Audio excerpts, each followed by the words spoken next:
has been made possible by Plan International, the African Union Office, and the 18 Plus Center of Excellence on Ending Child Marriage in the Middle East and Eastern and Southern Africa. So this is a regional ending child marriage project covering Malawi, Mozambique, Tanzania, Zambia, and Zimbabwe, and a Plan International. So we acknowledge and thank the participation of the African Union Advisory Council, the African Union Campaign on Ending Child Marriage, Ms. Nena Tundu, and the team. And right now, I just want to invite Mr. Lazarus Mwale to give us some opening remarks and to set the pace of this particular conversation. Thank you so much. And Mr. Lazarus. Thank you so much, Jenny. We are glad that we could finally meet today.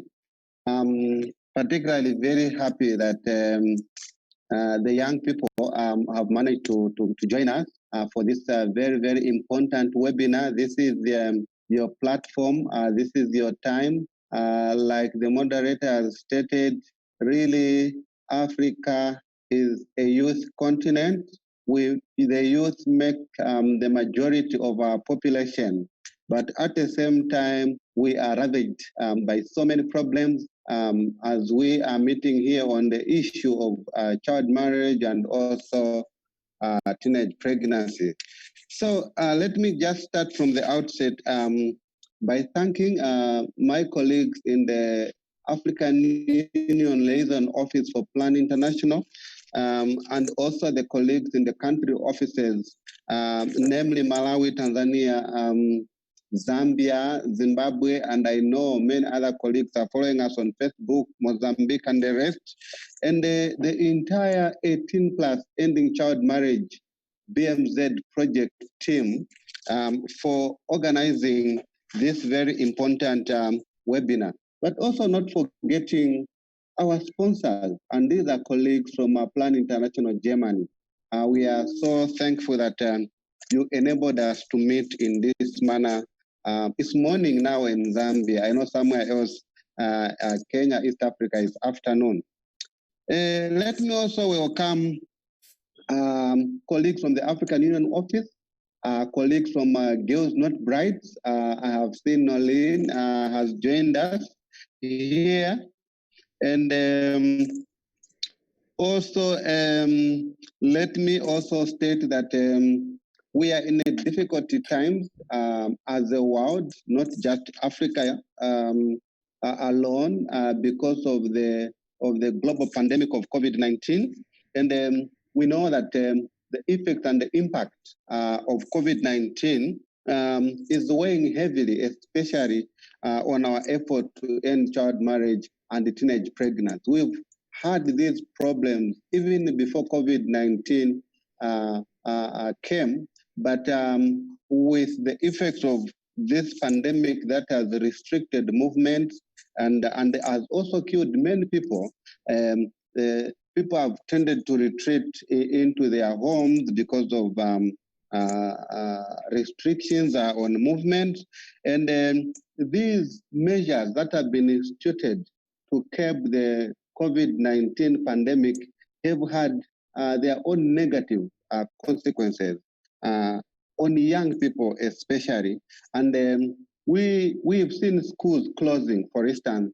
We've seen healthcare facilities getting affected as they focus their attention on responding to COVID-19, thereby forgetting that there are young people who still need to access sexual reproductive health services, for instance. You know, there are young people who are still suffering violence and they still need protection.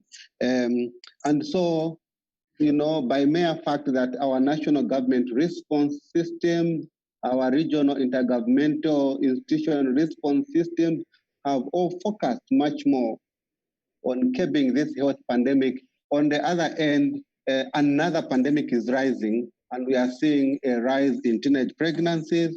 We are seeing a rise in child marriages, and we see this being reported in the media in various countries in Africa.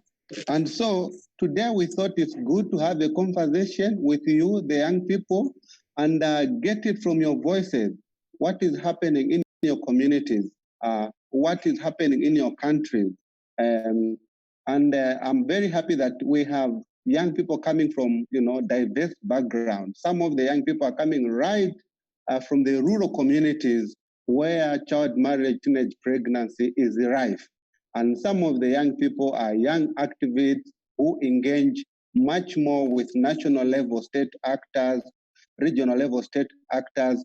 So this connection, this combination of the discussants today will be able to give us a good understanding of what is happening on the ground and what the young people themselves can do practically and continue their activism to push for the end in child marriage. So clearly, the action by young people is the answer to the problem that we are facing. For this is a problem that is affecting young people more, and therefore the young people must take a center stage and the front row in challenging this cage.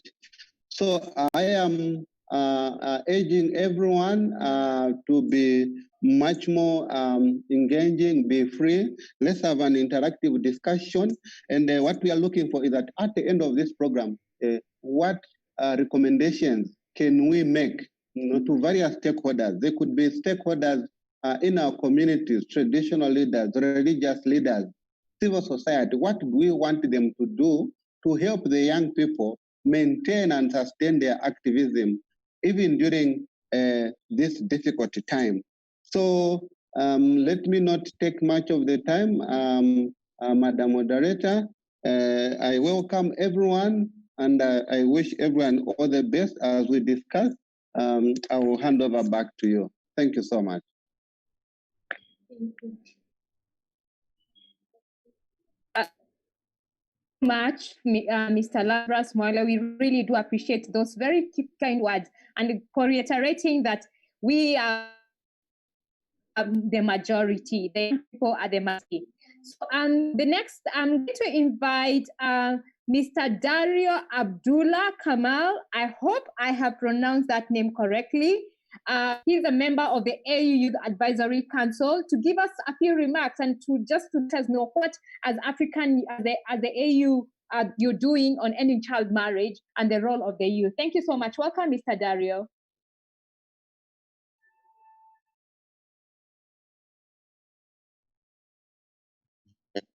Mr. Dario? Can you hear me? Yes, we can. Yeah, you pronounced my name on the smart way. Cool. Hello? We have an issue with your sound. I think you're using earphones. If you're using earphones, remove them because it's interfering. No. I'm in computer now. Okay. The internet connectivity in Maputo, we are facing problems for almost 3 days. Okay, then I think just switch off your camera so that so that the sound is not really interrupted with. Wait a second. Okay, everybody can hear me? We can hear you, but it's a bit scratchy. Let me try to turn off my camera.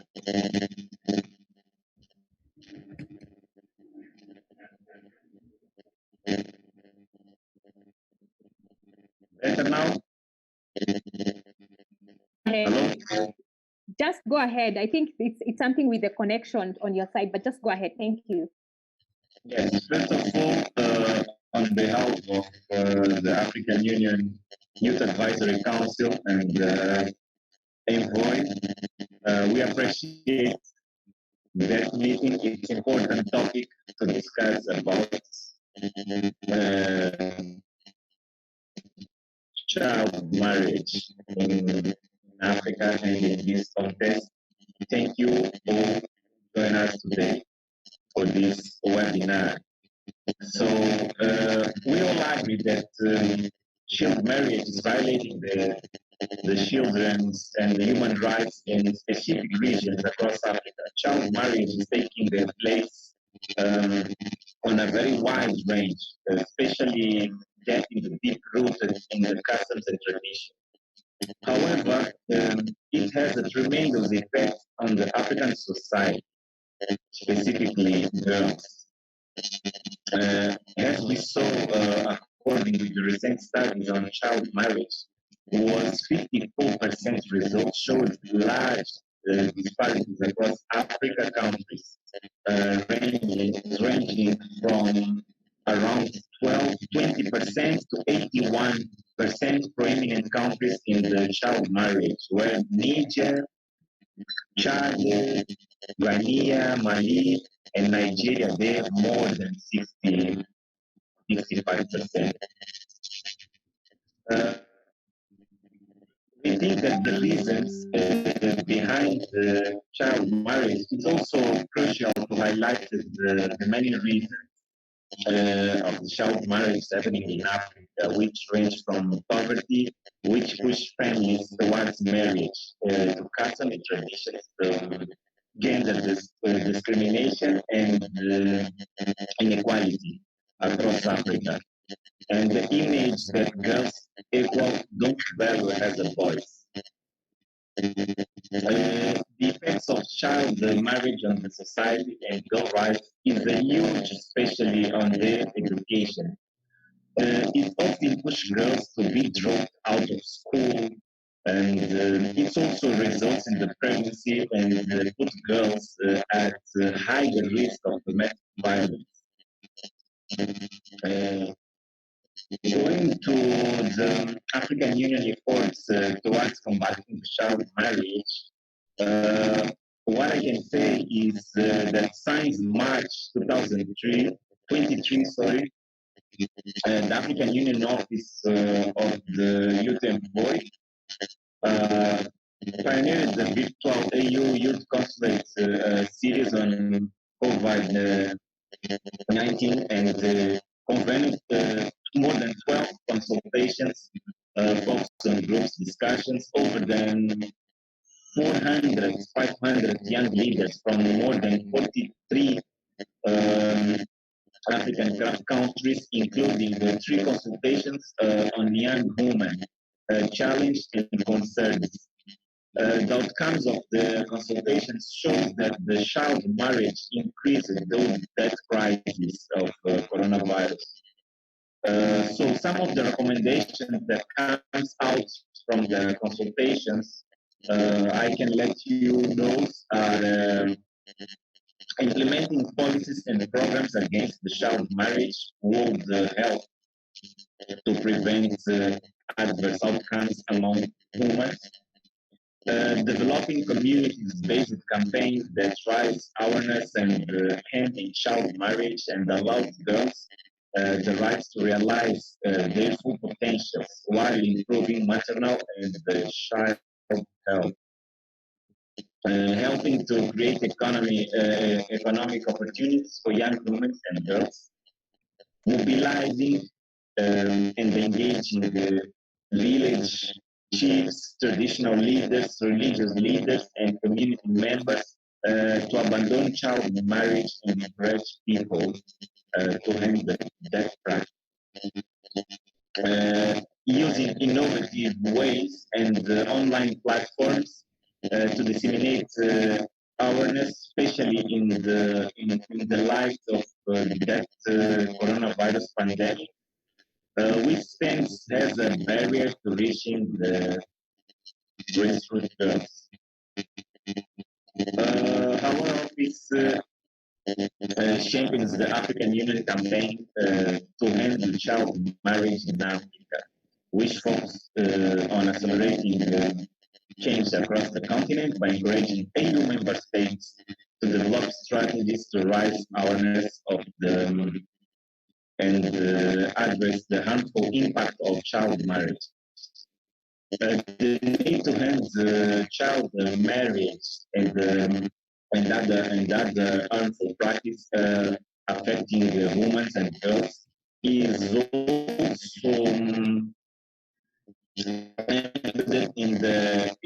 also is also inside on the agenda 2063 Africa We Want, which includes a commitment to mobilize concerted drives towards immediately ending the child marriage, family genital mutilations, and other harmful practices. Hence, our role is to amplify young women's voice and advocates for the gender equality and ending harmful practices in the collaboration with the human, gender, and development directorate. We launched a call for first ever block in AU called the Celtic Block, which will collect 25 young women's stories to be a publication that highlights many of these issues.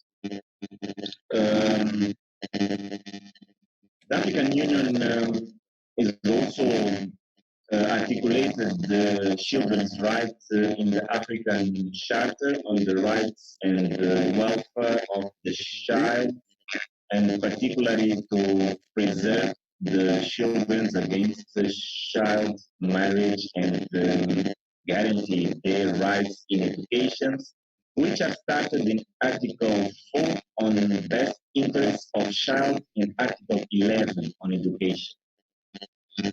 Fortunately, we have a commitment in Africa to address child marriage with the launch of the campaigns and the action plans. Several countries have developed and begun to implement national strategies or action plans addressing child marriage. For example, in rural areas of Senegal, Tosan communities empowerment programs empowers young women and adolescents with non-formal educations in their local language. Thus, the 3 years comprehensive curriculum, girls learn to apply human rights to their own culture, context, and challenging harmful traditional practices such as child marriage. For example, in Egypt, the Population Council Ishraq program provides around 12, 14, 15 years old out of school girls with access to literacy, numeracy classes as well as health and life skills, in addition to financial education, sport programming, and engaged community members, down to groups education sections about the consequence of the and the alternatives to child marriage.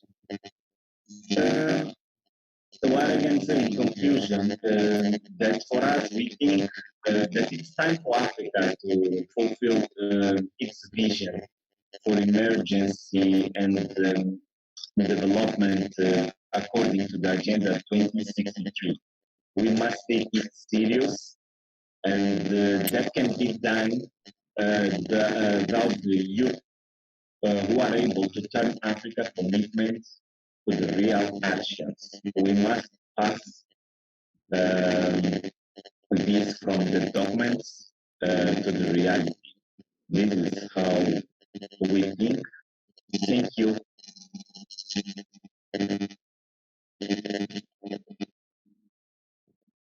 So much, Mr. Dario. I know the internet was not the best, but thank you so much. We really do appreciate and that the fact that the AU is working to ensure that all girls finish school and that no girl gets married before the age of 18, and the many interventions that you're doing during COVID-19. We really do appreciate that.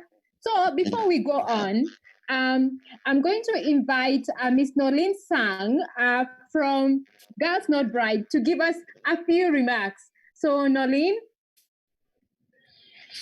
Thank you, Johnny. I'll just say hi, and I'm grateful for everybody who's put this together, and looking forward to hearing all those beautiful opinions from all those beautiful young faces joining us today. I'll just turn off my video because I have a bit of an unstable connection. As mentioned, I am Nolin Sang from Girls Not Brides. For those of you who do not know who Girls Not Brides are, we are a global civil society partnership to end child marriage. We were founded by the elders and launched in 2011. At the moment, we have over 1,400 members from over 100 countries, and 31% of those identify as youth-led. Our mission is to raise awareness of the harmful impact of child marriage at various levels. And we also facilitate learning and coordination between organizations who are working together to end child marriage. We also mobilize support to end child marriage. And we do this and work together with our members because we know we are definitely more effective in achieving our objectives working together as opposed to working alone. Now, looking at the critical role of youth engagement when it comes to ending child marriage, looking at our context within Africa, what do we know? I think Dario has touched on it a bit, and so did Jenny and Lazarus. But I'll quickly go through our context. The median age of the 1.3 billion population we have in Africa is 19.7 years, meaning that, as mentioned before, we have like over 70% as youth in our population.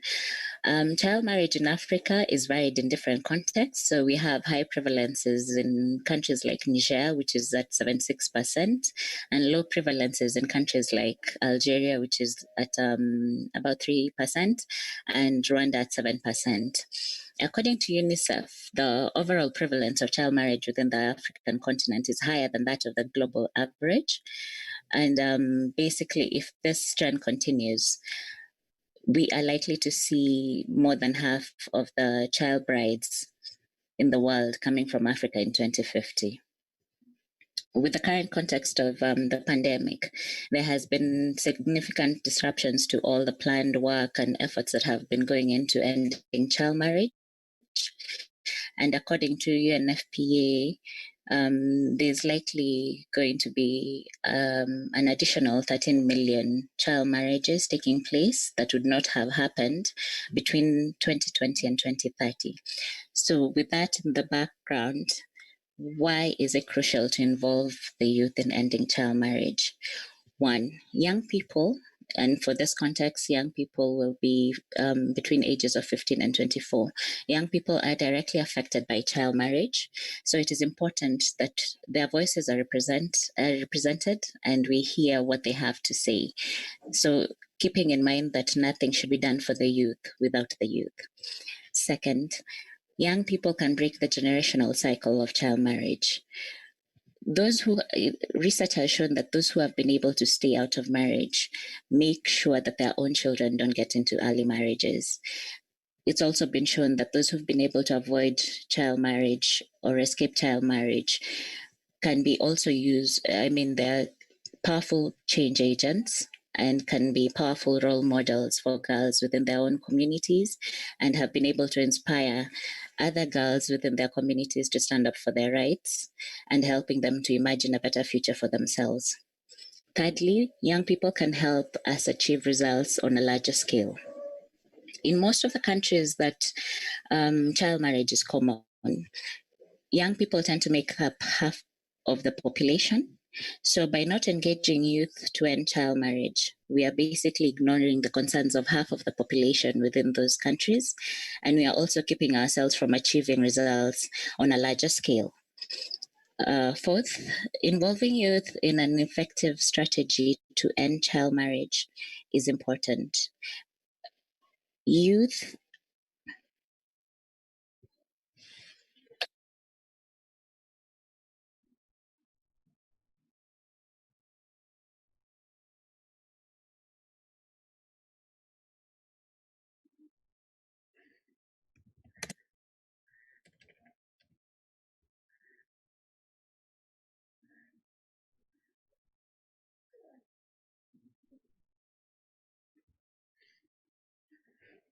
And fifth, young people bring creativity and credibility to the table. They tend to think outside the box and make more daring. Hi. Okay, we had lost you for a second there. Oh, you did? I'm sorry. Where did you lose me? It's okay. Go on. It's okay. Sorry. Fifth, the young people bring creativity and credibility to the table. They tend to think outside the box and make more daring policy demands, and they are able to open up spaces that are otherwise considered closed. So it is important to involve them in our efforts to end child marriage. And what would those approaches look like? It would be in raising awareness of the harmful impact of child marriage from through community engagement, advocacy when it comes to budget allocations to funds that allocated to ending child marriage or harmful practices, holding governments accountable, advocating for policy change, and basically creating movements for change. Back to you, Jennifer. Thank you. Thank you so much, Noreen. We really do appreciate. So before we go to the next session, I just want us, can we all switch on our cameras? Can we all switch on our cameras? We are young people, including myself, sorry. I need to switch on mine too. I can't see everyone. Where is everyone? Okay, I need to do that. Bridget, Ruvimba, Tayech, Lorraine.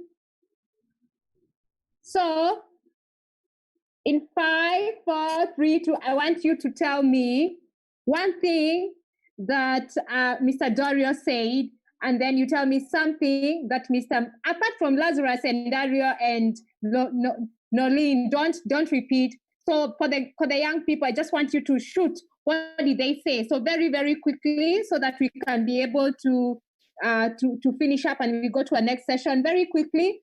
I want to go. Memory, what did Mr. Lazarus say? He talked a lot about involving the youth and making sure that they are participating in issues that affect them, particularly on ending child marriage. Yes. I'm picking up people randomly. We all clap like this. You have to show on the screen you're clapping. Adelaide, what did Mr. Darius say? Of course, I was just trying to struggle a little bit to listen to him, but I managed to hear that their main role as the one among the youth advocates stationed in AU, I heard saying that what they're doing is to amplify youth voices and support them in addressing child marriage and deal with the policies, how they can operate to address issues of child marriage. Perfect. Yeah, so, and let me see. So, Sibu, what did Nolene say?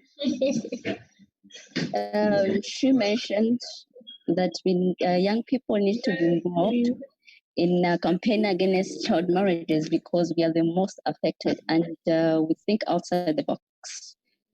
Thank you so much. So thank you. Yes, so we all clap for Sibu. Thank you so much. We have because I want all of us to be on the same page. So we are going to the next session, okay?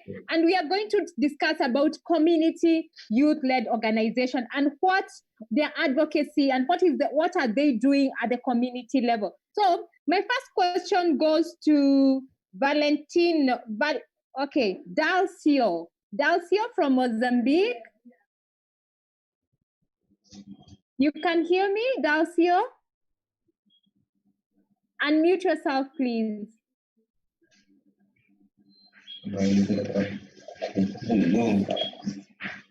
Yes, I'm here. Okay, you have to move near your computer because we can't hear you properly. Can you talk now? Yes. Okay, now you're better. So, Dalcio, yes. How are you mobilizing to end child marriage in your community, especially now with COVID-19? Yes. Here we are working with the government and the community of child protection and the traditional leaders to follow monitoring and rescue case of child marriage. So we create here one digital platform to be used with boys and girls to report a case of child marriage, and to initiate what. So other thing is that is not used by for all girls and boys, but we are working with champion of changes and the members of clubs to send information for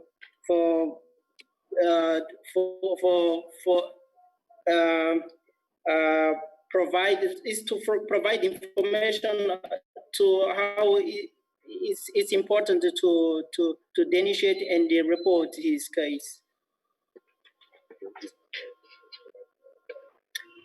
Thank you, yes. Go on. Yes. We distribute material of visible of visibility to distribute of child protection and the traditional leaders.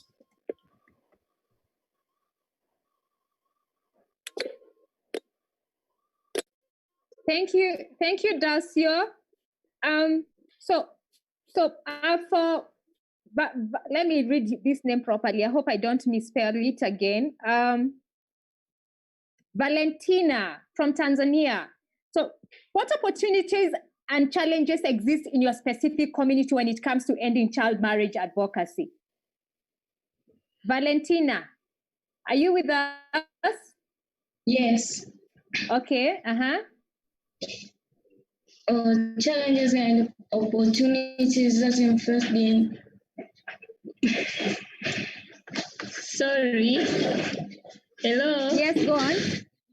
I'm here with Valentina. Sorry for the language. She's not so much confident, so she will try her level best to explain in English, and whenever she will need assistance, I'll be able to translate.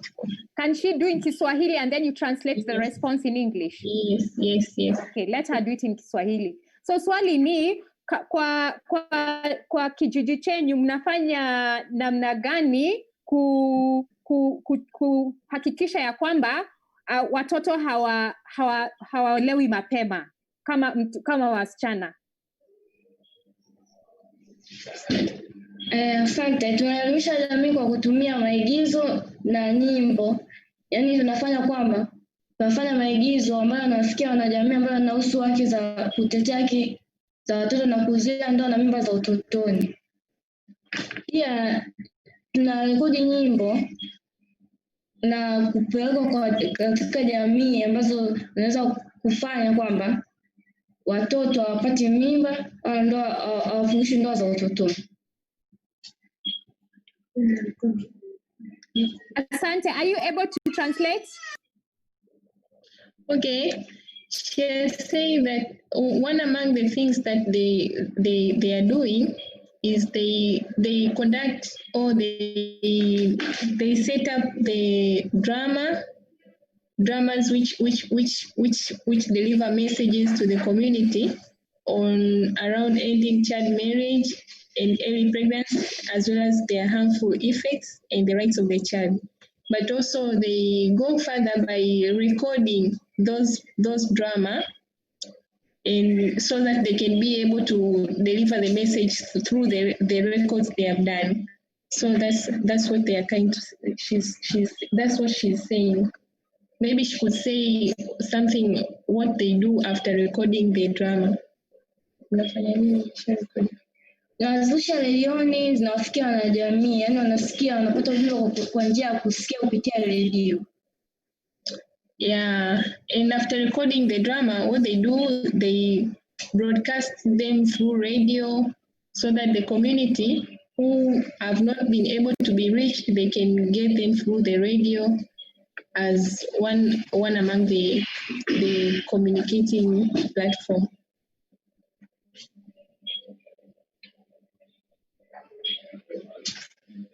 Thank you so much. Asante sana, tunashukuru.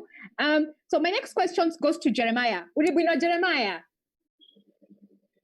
Jeremiah from Zambia. Bwino Bwanji, madam. Diribwino. So as a young activist, what are you doing? Like, what are, as a young activist who is working on ending child marriage, what mechanisms are available to monitor, account, and report cases of child marriage? All right. Thank you very much, madam. My name is Albumbe Jeremiah Mulanda. I'm a member of the Youth Advisory Panel here in Mansa. And to respond to your question, some of the mechanisms that we are using to monitor, account, and report cases of child marriage before the coronavirus pandemic were as follows. To monitor, we use the education re-entry policy. As you may be aware, the government of the Republic of Zambia has installed the re-entry policy, which allows girls who fall pregnant to go back to school after they deliver. Then we also used community sensitizations, where we meet in small groups of people, where we talk to different young people, educating them about the dangers of early child marriage. Then we also used traditional leaders to report these cases of child marriages. As you may be aware, traditional leaders are authoritative in these chiefdoms. So we use these traditional leaders to report cases of child marriage.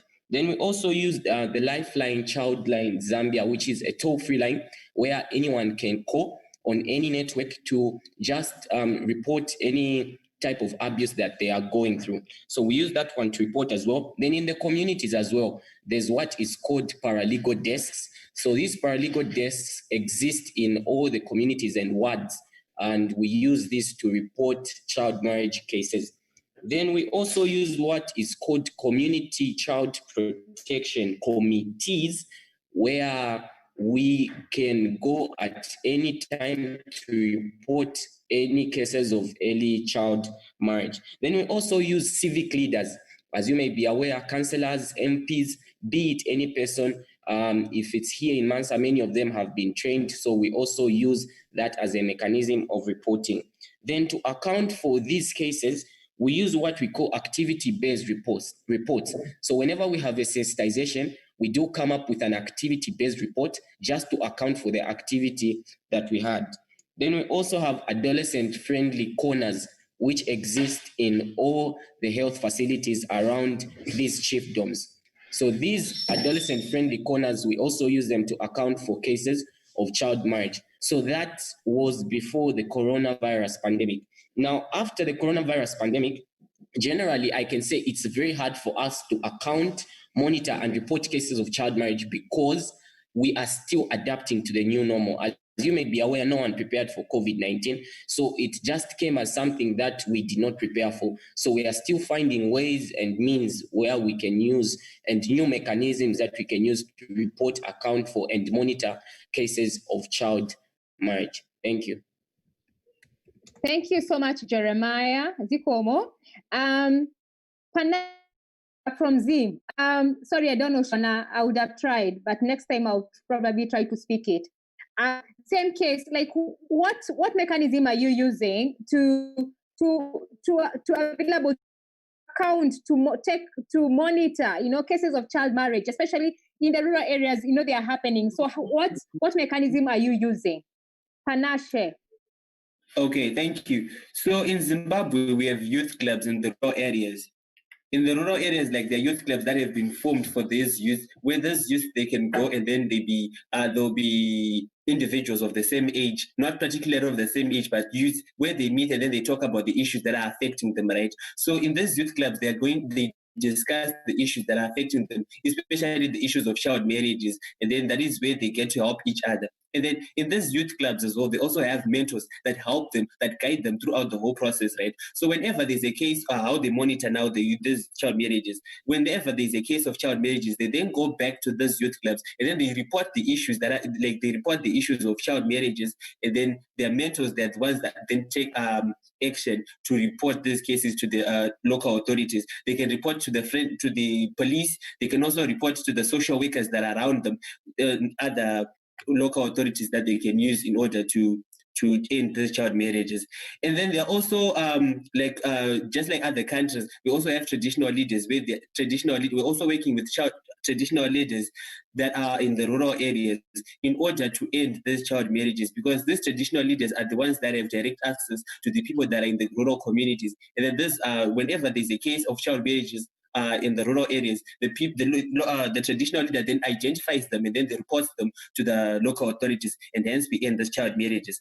And then next up, we also have like Zambia. We also have like Zambia, we also have Childline Services, which is a toll-free line where people get to report the issues that are affecting them, particularly the children. So whenever there's a child marriage case, people can call this toll-free Childline Services, and then they report the issues that are affecting them. And then the Childline Services, they can take immediate action in order to take precaution or to end the issue there and there, right?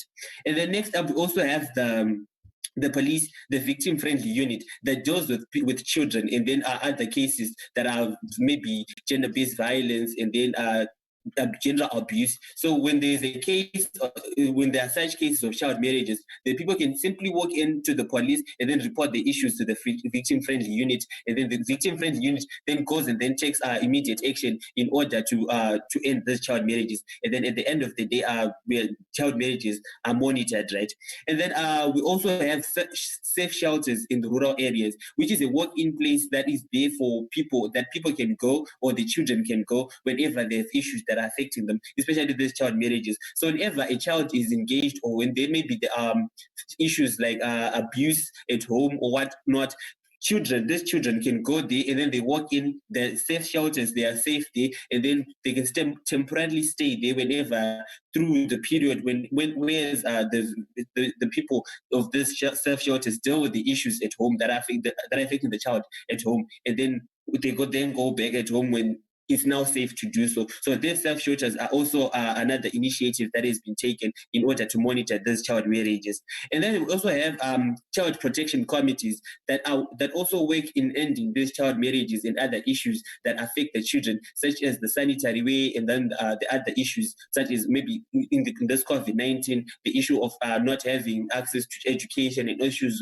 of not having maybe masks. So these child protection committees are also there in order to make these children have safe space, and then they deal with children in order to protect them and whatnot. And then these safe shelters, they've also been made essential services. So yes, they've also been made essential services. So this means that they are operating even in this lockdown. So children are still very safe right now, and then they can access them whenever there's need for them to do so. And then there's also the use of bulk SMSs for alert messages. So the people that don't have access to social media, such as WhatsApp, Twitter, and other social media handles, they can also, there are bulk SMSs that are sent to them via SMSs, and then everyone gets the message, and then they get the alert message, and then everyone is warned against these child marriages. So there is another initiative that has been used. And then in the meantime, right now, we are also using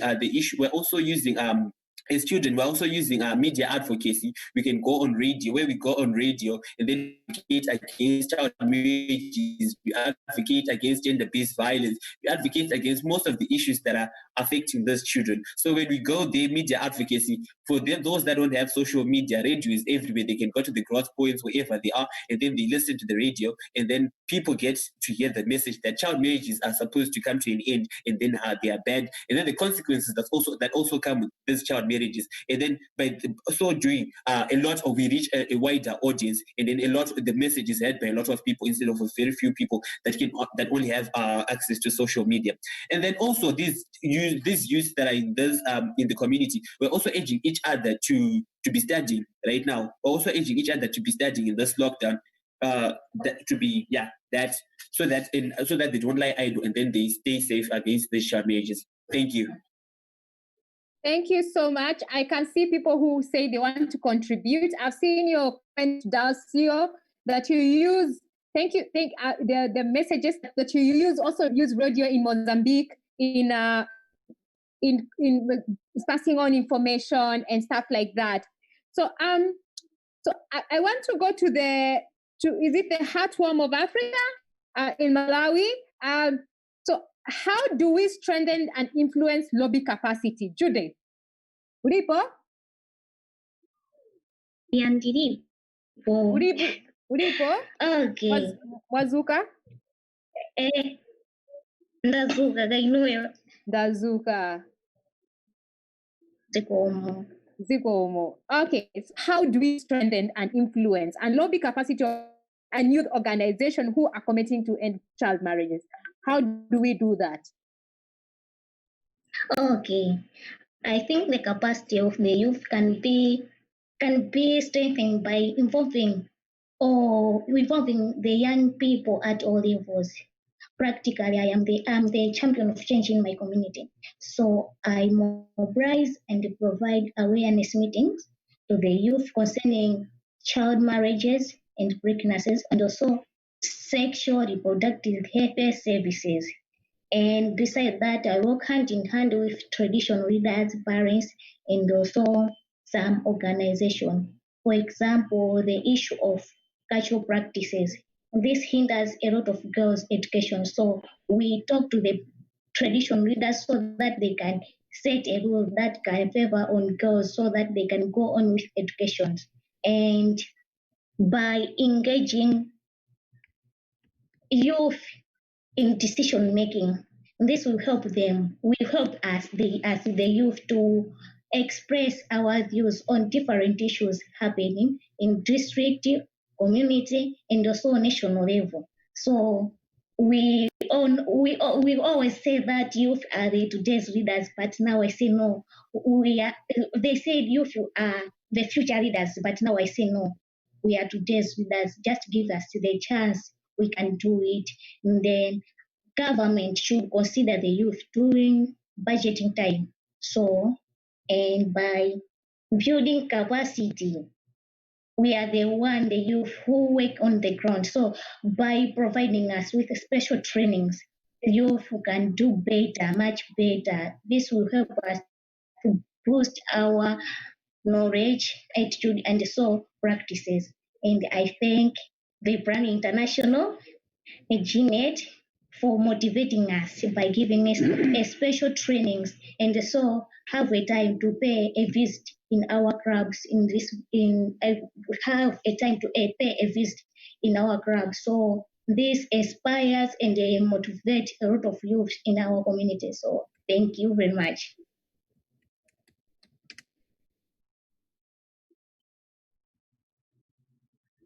Thank you so much, Ziko Mokwambiri. So you have said that you work at the community level. So my question to all of us, Maya, Valentina, Panache, and Judith and Dalcio, you work at the community level, but how do you engage at the national level? And more, how do you engage at the regional level? You know, as much as you're working, how do you ensure that your work is influencing policies at the national level and also at the regional level? I'll start with Dalcio.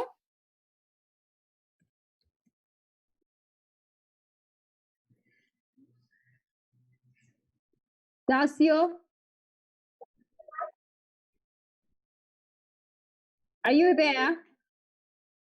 I think we've lost. Precious. So how do you work with the national and the regional level advocacy platforms?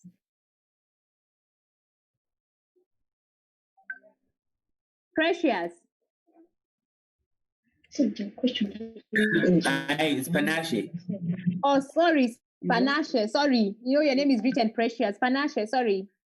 Okay, so we are dealing with we do advocacy on commemoration days on radio. That way we reach a wider audience, and then we engage a lot more people on national level.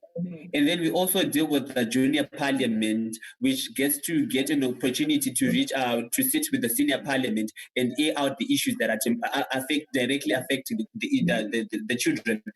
So that way, these children, they get to advocate for the other children as well. Thank you so much, Panashe. What about you, Jeremiah?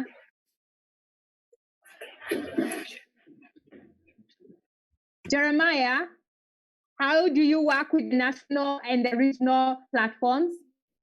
Like, for example, we have Girls Not Bright here. How do you work with them? All right. Thank you, madam.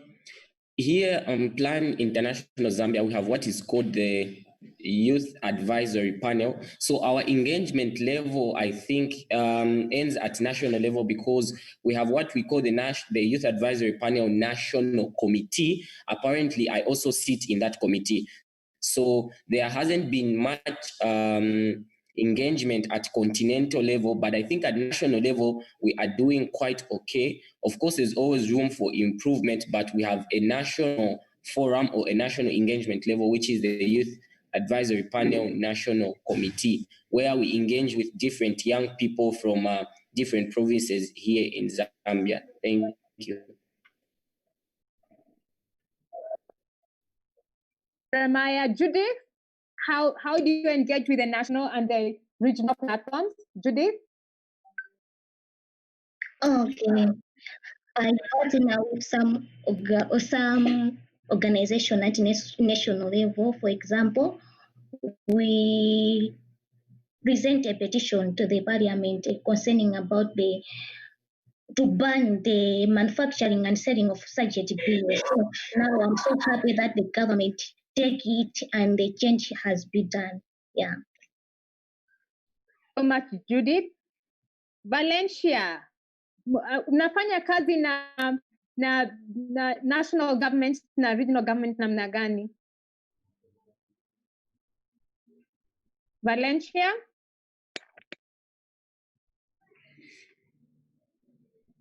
Is she with us? Tunafanya kazi kwa kushirikiana na mashirika mengine kama Plan International na mashirika mengine kama Friendship of Ifakara kwetu. Kwa hiyo tunafanya kazi hivyo ili tujiunge katika hiyo national level, tufikie huko katika national level. Asante sana. Are you going to someone to interpret for us? What? Yes. She's saying that for them, what they're doing as a way to connect with the national level, they work closely with the other organizations such as Plan International and the other one, Friends of Ifakara, because they believe for such kind of organizations, they are somehow or much connected with the national initiatives, and they can always present their ideas and views at national levels because it is one among the roles and responsibilities they're doing. So they believe in that way their views and opinions and suggestions are being presented in that way.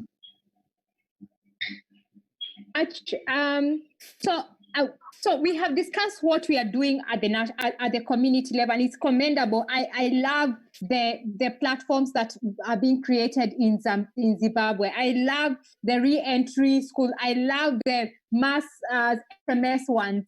I love the working with the traditional leaders. All those are initiatives that we are working at the community level. Now, when we move at the national level, what are some of these initiatives? So we have quite a number of young people who work at the national level. So I'm going to start with Memory. Uipo? So Memory, what do you think are the challenges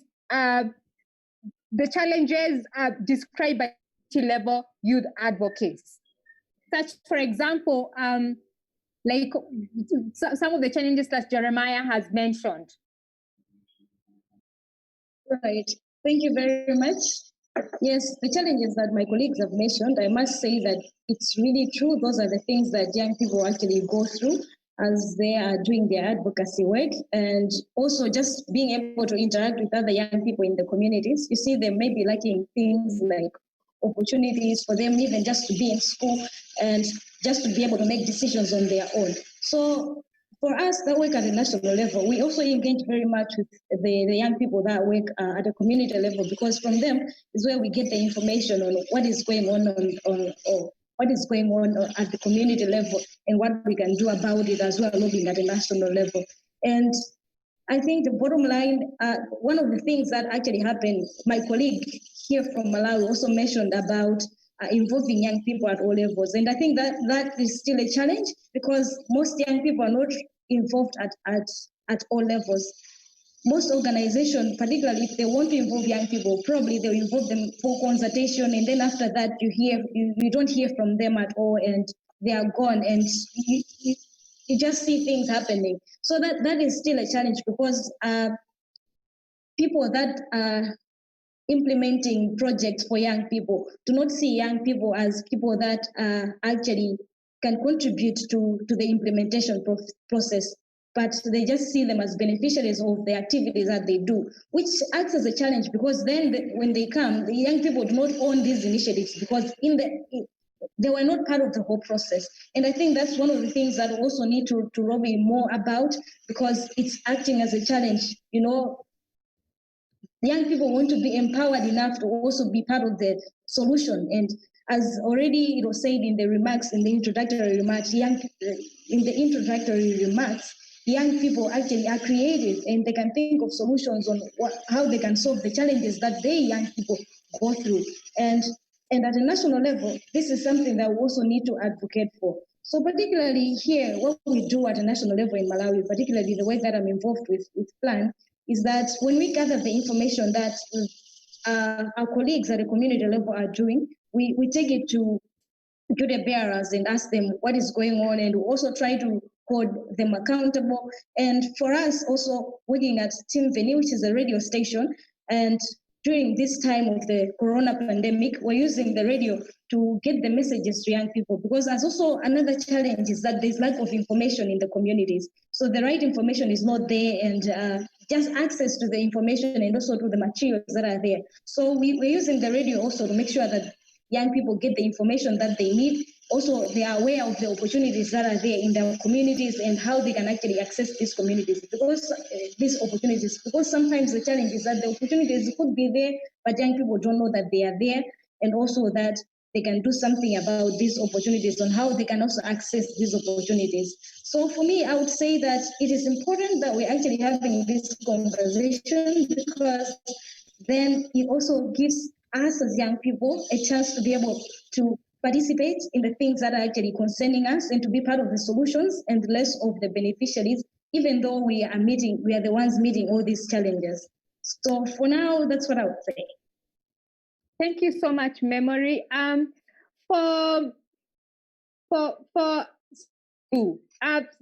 have mentioned amazing opportunities. Like I'm listening to you guys. You have amazing ideas on how to end child marriage. Like what are some of these challenges that these community level advocates can face as they try to implement some of these things? Sibu Siso, is she here? Hello. Yeah, go ahead, Sibu Siso. Okay, some of the challenges that young people are facing in these communities, it's sometimes lack of clear information. We have information, but do they really understand the information that they have at hand? So right now, Zambia stands at 42% of child marriage cases, with women between the age of 15 to 24 being married before the age of 18 years. So it's important for us to continue advocating on ending child marriages in Zambia. With the current pandemic, it has become more difficult for us to advocate. Therefore, like Jeremiah said, it is difficult to monitor child marriage cases in communities. So we need to come up with strategic ways on communicating. Not only can we use Facebook and television and radio, because most of the girls in rural areas do not have access to internet. We need to come up with documentations. We need to come up with posters and create messages that clearly states on ending child marriages, translated in all languages. That's my take. Then we also need to take advantage of a national programs like the multi-sectoral approach. We need to push for young people's voice. The young people need to be involved in such. As they talk about COVID-19, we also need to add our voice and our message. They also need to include child marriage messages to the related to COVID-19 and how COVID-19 is affecting girls who are home right now. There is no doubt with COVID-19, child marriage cases will increase. Therefore, it's very important for every stakeholder to be involved. We need to strengthen our partnership with already existing stakeholders, which include the chiefs, of course, religious leaders, and the toll-free line for child protection. We need to strengthen our relationship with them so that we continue advocating and reaching out to young girls who are in rural communities. Thank you.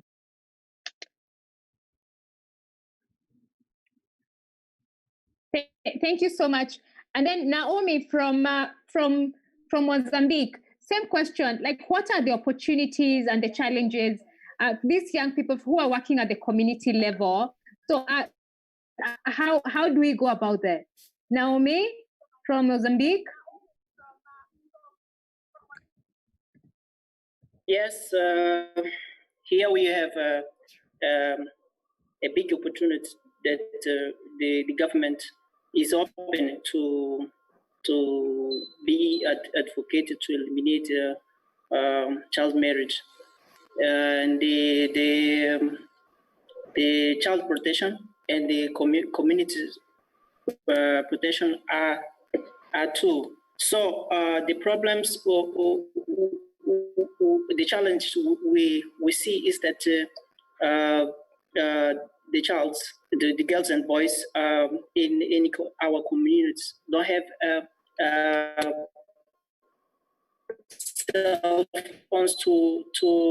cell phones, and his information we are giving is not taken by all of boys and girls. It's necessary to be monitoring, to be understand what's happened now, and how can be protecting using a mask and prevent a child marriage. So what we see is that the child protection leaders, community and government are doing the same work, rescue the boys and the girls, but his families don't have the conditions to we are doing the same the job to talking with the farmers and the government that it's necessary to provide conditions to stay with these girls, because when we left, these girls are begging again, because I don't have how to do what to do, and the opportunities to stay.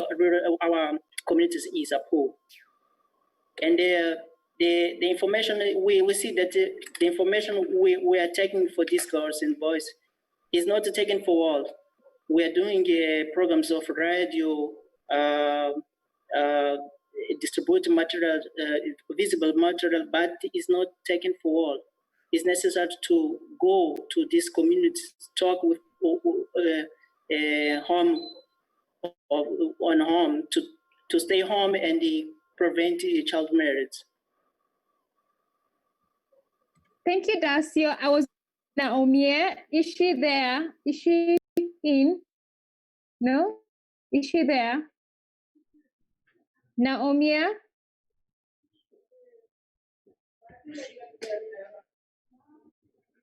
Okay, I think she's not with us. So for Timothy from Zambia, so how do governments incorporate the issues of negative impact of COVID-19 on ending child and teenage pregnancies?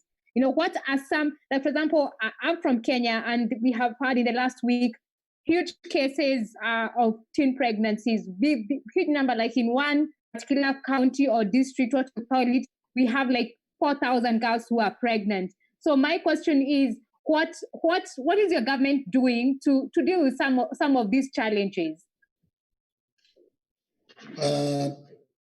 Greetings, Madam. Thank you so much for according me an opportunity to be part of this important platform. Once again, my name is Timothy Mwate. I'm representing the government of the Republic of Zambia. To answer the question, I wish to state that the COVID-19 pandemic is already having a devastating effect on families and communities, and economies around the world have not been spared. And this has had a negative impact on ending child marriages and teenage pregnancies. As you may be aware, this pandemic of the COVID-19 would put girls at risk of early and forced marriages. The deepening poverty caused by loss of livelihoods arising from the pandemic is likely to cause financial burdens on the families, causing them to marry off their children early to gain bride price to ease their economic burden. In addition, the closure of schools and other reading facilities also leaves girls increasingly vulnerable to child marriages and teenage pregnancies because they have nothing else to do apart from engaging in inappropriate behavior. And therefore, as the government of the Republic of Zambia, we feel that this is a problem that cannot be left unchecked in this era of the COVID-19 pandemic. And even before the COVID pandemic came into being, as government of the Republic of Zambia, we had a number of interventions that we had put in place to ensure that we commit ourselves in addressing the issue of child marriages as well as teenage pregnancies. And therefore, as government, we continue to accelerate the efforts that we have already put in place. So let me just briefly share with you some of the interventions that we have put in place as the government of the Republic of Zambia to try and address the issue of child marriages and teenage pregnancies, as well as other issues affecting the children and young people. One of them is that the government of the Republic of Zambia has signed international and regional instruments which aim at promoting the rights of children and young people. As you may be aware, the issue of child marriage is regarded as a serious form of child rights violation. And therefore, the government has, for instance, signed the United Nations Convention on the Rights of the Children, as well as the African Charter on the Rights and Welfare of the Child. Apart from that, as government of the Republic of Zambia, we have developed pieces of legislation that aim at protecting children from such vices, and one of them is the Marriage Act, which prohibits one from getting married before the age of 21. We have also put in place a number of policies, and among them, we have what we call the National Child Policy, which has been developed by the government of the Republic of Zambia to respond to emerging issues affecting children, such as child marriage, teenage pregnancies, and so on and so forth. And then this policy has also been aligned with the international and regional instruments that I've just alluded to. And then we also have in place what we call the National Gender Policy, which focuses on addressing the gender inequalities that exist between men and women, boys and girls. As you may be aware, gender inequalities are some of the factors that fuel the issue of child marriages, as well as other forms of sexual and gender-based violence that exist in our society. We also have what we call the reentry policy, like my colleague talked about, Jeremiah, where we are looking at girls that fall pregnant are given a chance to get back to school when they deliver. And apart from that, to actualize these policies, we have a number of strategies that we have put in place, among them being the National Strategy on Ending Child Marriages, and then we have the Adolescent Health Strategy. In addition to these measures that I've outlined, we also have programs that aimed at uplifting the welfare of the young people, especially the girls, and we are working with a number of partners and other stakeholders like Plan International. Among these programs, we have what we call the Girls Education Women Empowerment Livelihood Project. This is a project that has been funded by World Bank, where we are looking at keeping girls in schools by providing the basic education support. Apart from that, we have also established a number of structures, and I think my colleague Jeremiah touched on it. We have what we call child protection committees, which provide a platform where various stakeholders, that is government line ministries, the civil society organizations, the faith-based organizations, as well as the private sector coming together to respond to issues affecting the young people, such as child marriages, in a multi-sectoral manner. And we have also established what we call the Victim Support Unit under the Zambia Police Service, as well as the Child Protection Unit under the same Zambia Police Service. And we also have what we call one-stop centers. And these are centers which provide a well-coordinated and multi-sectoral response to child marriages and other forms of gender-based violence affecting the young people. And above all, I wish to mention that we have a strong political will from the government in that our own president, His Excellency, the President of the Republic of Zambia, Dr. Edgar Chagwa, happens to be the African Union champion on ending child marriages. So these are some of the interventions that we have put in place. And like I've already mentioned, we'll continue as government to accelerate these interventions to ensure that we incorporate the issues of negative impact of COVID-19 on ending child marriages and teenage pregnancies by working with various operating partners and other stakeholders like Plan International in scaling up the response to child marriages and teenage pregnancies in a multi-sectoral manner. The second part of the question as to whether there is space for young people to inform the national response mechanism or not. The position of the Zambian government is that it recognizes the need to involve the young people in decision-making processes that affect their well-being, and we believe that engaging young people in the fight against child marriages and teenage pregnancies will yield positive results in mitigating the negative impact of COVID-19 on ending child marriages and teenage pregnancies. And therefore, as government, we will continue to work towards creating an enabling environment where young people engage during the full cycle of the response to the issue of child marriages and teenage pregnancies in informing the national response mechanism, because they are critical partners in the fight against child marriages and teenage pregnancies.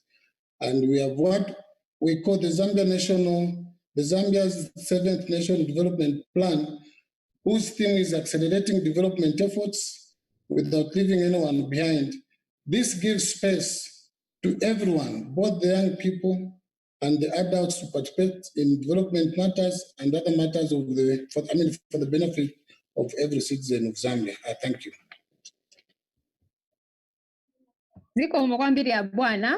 So thank you so much. Rose Sakala from Malawi, same question. How is government incorporating the issues of negative impact of 19 on the campaign of ending child marriage and teenage pregnancies? So Madam Rose Sakala, is she here? Good afternoon, everyone. Yes, I can hear you. I can't see you. Can you see me? No? Yes, now I can see you now. Thank you. Go ahead. Can you hear my voice? Yes, I can hear you. Okay, thank you so much. Yes.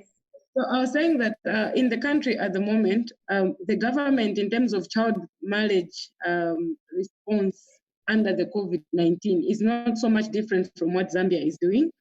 I will speak of the interventions that are already happening at this moment. Partners have come together. Most of them are international NGOs working to support government on ending child marriage. And so they've come up with a package. There's sexual reproductive health in the package, and as well as also issues to do with child marriage and gender-based violence. So just like this ending last week, we were busy like in Lilongwe trying to pilot what the national response may look like in the districts. So we targeted people living with disabilities, especially the young people aged 10 to 24. And we were working with the Ministry of Gender, where we were given a gender specialist to tackle issues of sexual gender-based violences. And we're also given 2 specialists from the Ministry of Disabilities who accompanied us to go into the field to do awareness on issues of GBV, sexual harassment, and child marriage under COVID-19, knowing that most kids are at home and schools are closed. I know it was amazing to see the gap that exists between the information that sits at national level to the communities. Most of the young people didn't even know they are being sexually harassed, even sexually molested. So when we started the conversations, we were shocked to see a number of issues already emerging from their households that are going unreported, and them too do not even realize that they're being abused. So we also have the national helplines, which we also shared with them. We have 5600 and 116 given to the young people to be reporting issues of gender-based violence, as well as also issues of child marriage. But also, we've also scaled up interventions to do with access to sexual reproductive health. We understand one of the reasons under this that cause child marriage in court is teenage pregnancy. And with the kids being at home and most of the static clinics being closed due to overwhelming demand into testing COVID-19, most of the static clinics in Malawi were closed to just focus on COVID-19, and lack of protection equipment made most of the remote areas clinics to completely close. So there's been a gap in terms of access to sexual reproductive health. Actually, we've seen 25% drop in access to youth-friendly health services, which is posing a great risk in terms of teenage pregnancies. So we support from DFID and UNFPA, as well as you said. We've scaled up community outreach activities with Banjalan Sogolo, which is BLM, PSI, Population Service International, Family Planning Association of Malawi, FIPAM, to help us reach out to the remotest areas with outreach services so that the young people can have access to sexual reproductive health. And so we have started implementation of those outreach services so that the young people can access.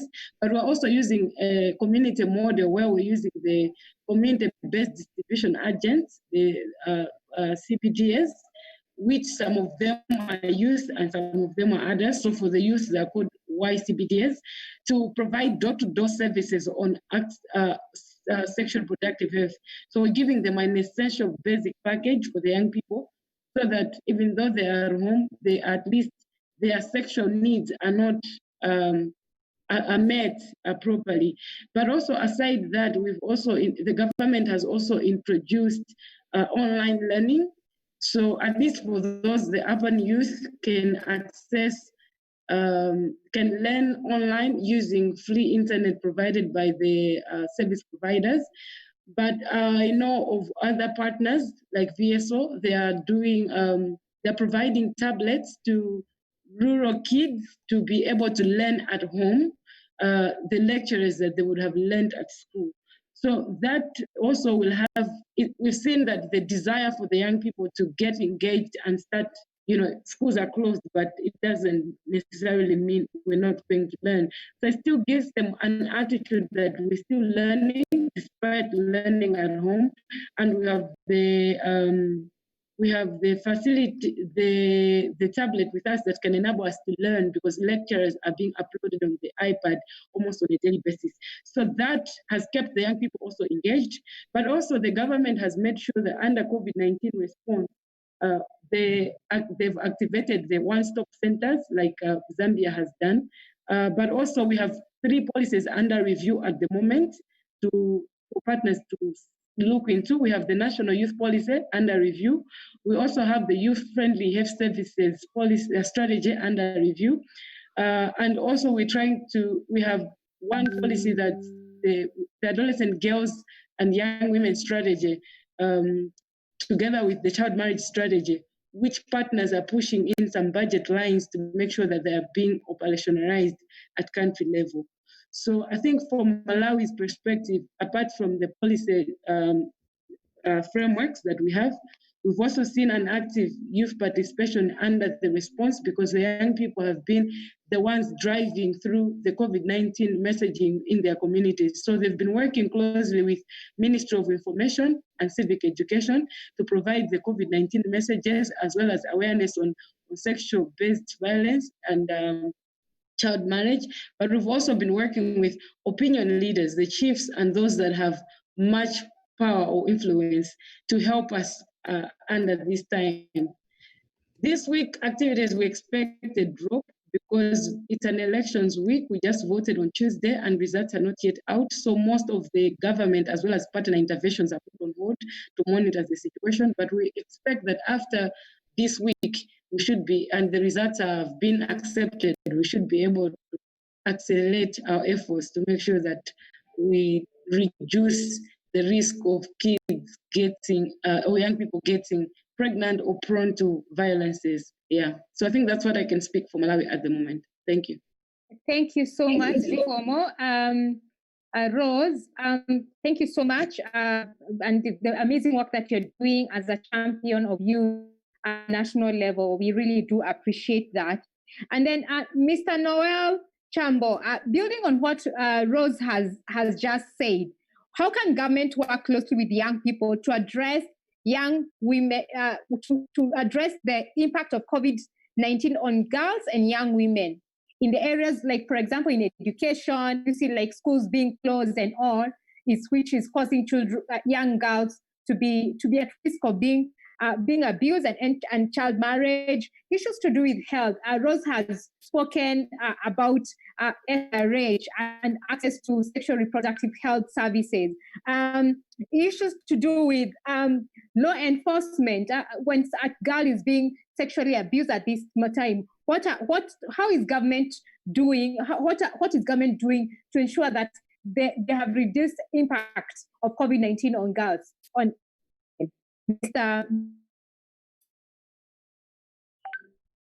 Mr. Chambo, you are muted.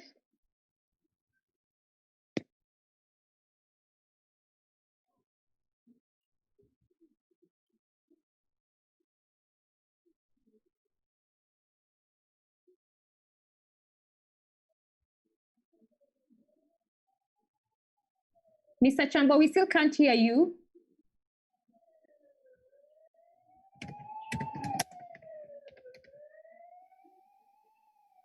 Hi, Jennifer. Why are you calling me? No. I'm calling Mr. Chambo from Malawi.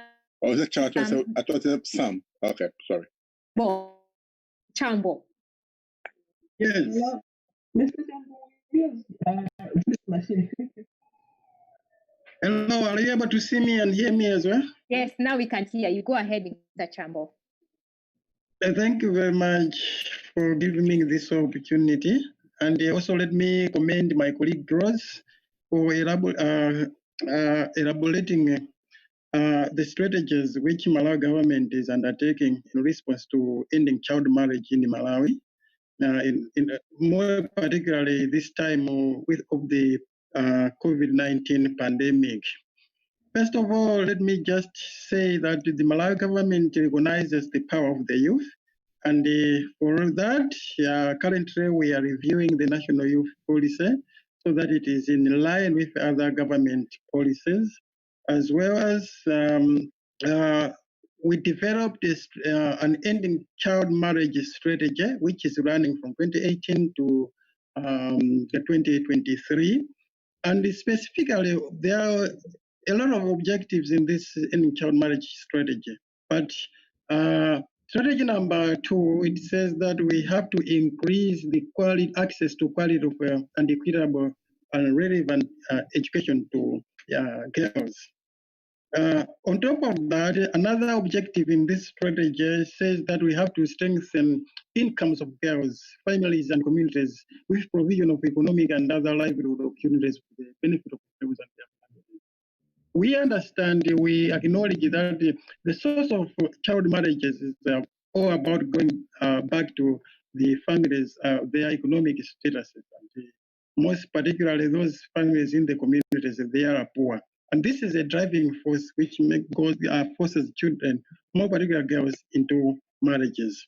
So by addressing these issues, we understand that most of the girls will be protected and safeguarded from entering into marriages.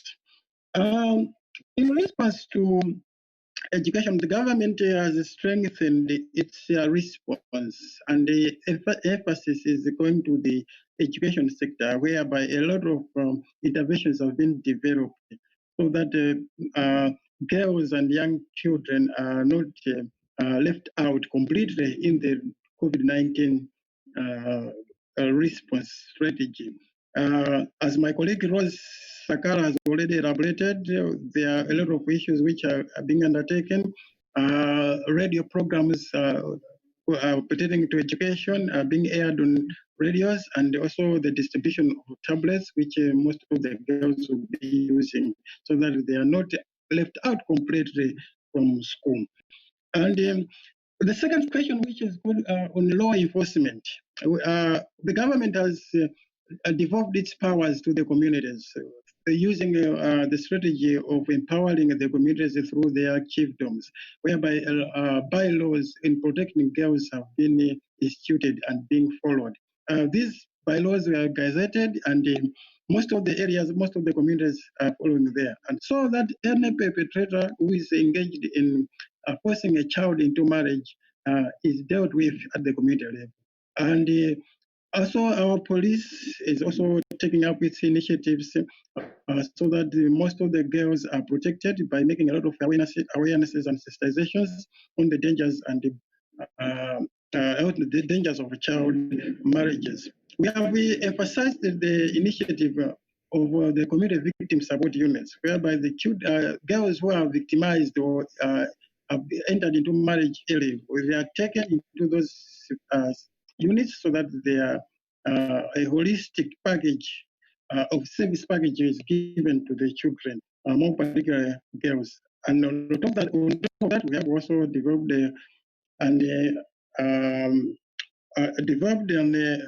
one-stop centers on each and every HEPI facility in collaboration with the youth-friendly HEPI services, which most of the girls are there getting services, getting to their sexual rights and reproduction rights.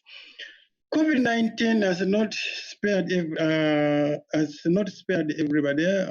Girls also are being affected a lot, and of late, on our research, we have just found out that most of the girls are entering into marriages during this period of pandemic.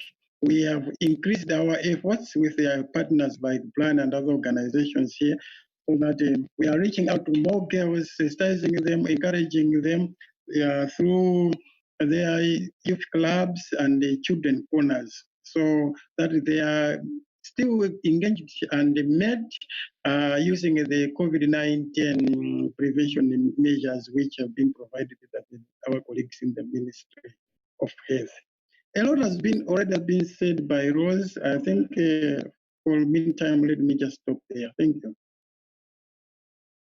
Zikomo, Mr. Chambo. So before Ms. Lorraine Bodza comes in, I will go back to the first question, and I would want, because we did not get the perspective of Zimbabwe on issues to do what are some of the challenges and opportunities described by community level youth advocates. Like, for example, the participants from Zimbabwe have just said in your country. So, Ruvimbo, are you able to just get into that question before Miss Lorraine comes in to tell us what the government is doing? Ruvimbo? Yes. Thank you. Can you hear me now? Yes, I can hear you. Go ahead. Okay. Thank you very much. I'd like to thank everyone for the contributions they have put in our meeting. I would like to touch the challenges on education. So many girls in the rural areas are not able to do the lessons on WhatsApp, on internet, because they don't have access to internet. So it's a big challenge to the girls because they're being disadvantaged on the education sector. And also, I wanted to touch on the sanitary wear for the girls. Some of the girls are not able to buy the sanitary wear because of lack of income generation. They don't know how to do the projects for them to be able to sustain themselves. And also, I just wanted to put another point on the opportunities for the girls. Maybe they have to do their own things by sewing of masks to avoid the spread of this COVID and this pandemic of COVID-19. And also that I wanted also to touch on the empowerment sector for the girls to be empowered enough so that they are able to say no to the child marriages, which is the global pandemic that is causing every child's dream to be for the girl child to not have that dreams to achieve the things they want to do in their lives. And also about the traditional leaders, we are very glad that we are working with them in this child marriages issues, because they're also fighting for it to end. They're also fighting to end it with their powers, because not every child should be married at the age below the age of 18. And also, we are saying no to child marriages in Zimbabwe, because it's something that is taking away everything for the girl child and not giving opportunities to the girl child. And also, I was thinking for the youth, they have to create their digital network that digital networking, so that they share ideas during this COVID-19 pandemic, because there is no enough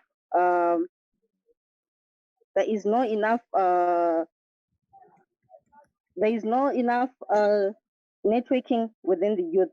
So I think those are the contributions that I have. Thank you so much, Ruvimbo. Thank you so much. So, Lorraine, you've heard some of the challenges that Ruvimbo has said from Zimbabwe. And so how can government work closely with people to address some of these challenges? You've had issues to do with access to sanitary wear, education. Not everybody is accessing the digital learning that's available by many governments. How government partner with young people? Miss Lorraine? Yes, thank you so much. Are you hearing me? Yes, we can hear you. Thank you. Okay, thank you. I think there's a lot that government can do to partner with young people. Firstly, as we are responding to issues of COVID-19, it is very critical that youth participation is very critical, so that they even contribute to the COVID-19 response. As government, I think COVID-19 is coming at the backdrop of other initiatives that we have already put in place, and I think those can be strengthened. There are legislative and policy frameworks. For example, in Zimbabwe, we have adopted the National Action Plan on Ending Child Marriage and Communication Strategy. I think those instruments need to be strengthened in order to cushion the youth from the impact of COVID-19. And also, as government, we have noted a number of things that have been also highlighted in this meeting. We have had an assessment in partnership with PLAN, and some of the issues that have been raised that are affecting the youth, they relate to the restrictions which were imposed through the lockdowns, resulting in failure to access SRHR services, failure to access SGBV services, and other reproductive information. And we've also noted that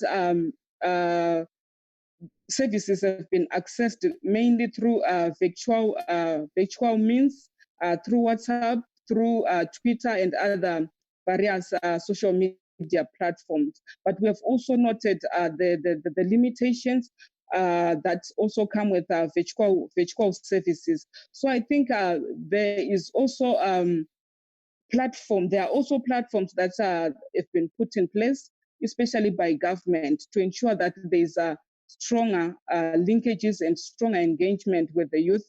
For example, in Zimbabwe, there are platforms that have been established, the ASRH forum, which is comprised of a number of partners who are into programming targeting the youth, and also there is the participation of the youth in such forums. So I think these are some of the initiatives that can be strengthened also to ensure that we reduce the impact of COVID-19 on the youth. And I believe also that as we are looking at the recovery plan for COVID-19, also government has put in place measures to cushion youth, particularly targeting issues of economic empowerment. There are resources that have been set aside for youth entrepreneurs, because most of them they are in the informal sector, and the informal sector has been greatly affected by the lockdown, and such packages are very critical to ensure that we cushion youth from the impact of COVID-19. And in terms of education, I think most of the recommendations that are in place were accessing education through virtual means, but we've noted that youth, they do not have access to data and also the devices. But as the government has come up with guidelines for reopening of schools. I think that will also help in ensuring that even that young person who is in the rural areas, who doesn't have access to internet, they did not have access to the gadgets, they can access education even during the lockdown, during the pandemic. So I think those are some of the points that I had. Thank you, Ms. Lorraine. Thank you so much. That was very eye-opening session. That particular session on national level advocacy. So again, we'll switch on our cameras and let's see how many people are awake when we are all talking. So I want to see whose camera is not on. Let me see. Nathan, Judy, Judy, Tayech. Okay, again, let's see. So we are going to count up to 7. The 7th person will say what. So I'm going to start with, so probably my screen is different. So we're going to start, I don't know if you can be able to see from the screen. I'm going to start with Panache. You count 1, and then Mr. Noel, you are 2, and then Rose, and then, and the 7th person will say something they have learned. Let's do it very quickly because we don't have time. Very quickly, Panache. 1. Mr. Noel. 2. Okay. Rose. 3. Lorraine. 4. Ruvimba. 5. Dalcia. 6. Lazarus. What have we learned? 2 things that you have learned so far. Well, it's a very interesting session, and I'm learning a lot. I've been listening attentively, in terms of what the young people are doing, given the restriction that COVID-19 has placed on us. And I really like the idea that came from the young person from Tanzania. And, she said they are using drama. Theater is so popular in Africa. So they are using drama, but then they record that drama and also play it on radio so that many young people can follow and, take some action out of that. So I really like that innovation. And also from Zimbabwe, they spoke about the bulk SMS. So they still want to reach out to fellow young people in terms of, giving them the messages. How can they avoid, pregnancies, teenage pregnancies, or even resist child marriages? Where do they find people who can stand with them? And the messages are coming, through bulk SMS system that keeps on reinforcing our messages. That's what I got. Thank you. Okay, and then I'm going to jump into Valencia. Valencia, unakumbuka kitu moja mtu ameongea?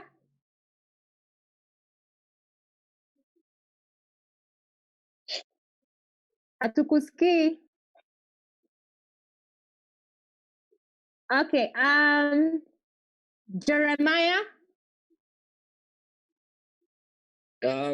Yes, madam. I have learned quite a lot, and one thing notable that I have learned is the government is trying to find means and ways in which they can engage young people more, and this just calls for us, the young people, to relieve our creative mindsets, because this is not the time to relax. This is the time when the world really needs solutions and answers. So it just calls for us, the young people, to up our game. And I have also quite learned amazing strategies that my fellow colleagues are using in other countries, like Lazarus mentioned, from Zimbabwe, great experience, from Tanzania, Mozambique, Malawi, and all the other countries. So I'm looking forward to learning even more as we continue with the discussion. Thank you. Thank you so much. Thank you so much. This is just to show that all of us are still here. And so the next session, we are going to be talking about continental level influence and youth advocates. So my question goes to Nolene, and Nolene from Girls Not Bride. The question is, how do we connect the dots between community to national to continental level youth engagement in ending child marriage? Because there's amazing work that young people are doing at the community level, and there's some amazing work that they are doing at the national and also at the continental. How do we connect to ensure that all these efforts are making sense and there is actually impact because of all this? Nolene? Thank you, Jennifer. For me, it's important that this is a two-way process. So basically, whatever is happening at the community level should feed into the national as well as feed into the continental and backwards towards the community as well. So making sure that whatever is happening at continental level in terms of outcomes is integrated all the way down to the communities. So for us to have useful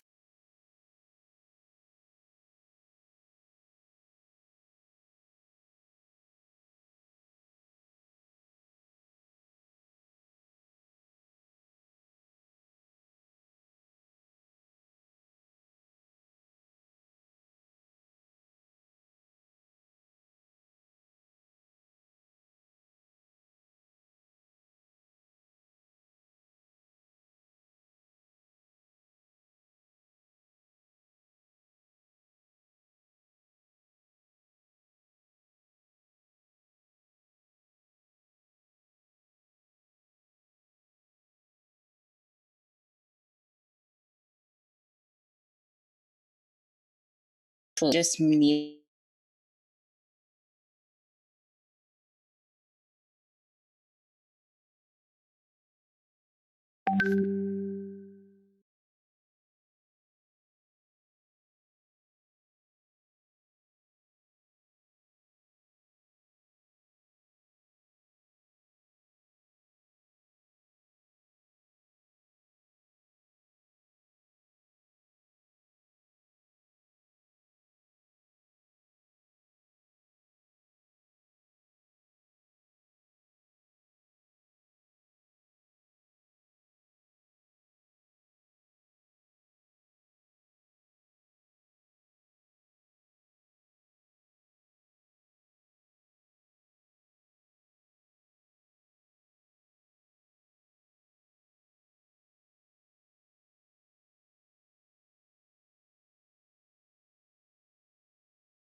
directly to the decision makers with solutions, with the concrete solutions, less speech and more actions. It's what we are trying to influence them and inspiring them with that beautiful examples that we are collecting from the community and national levels. Thank you so much. Sam, are you there?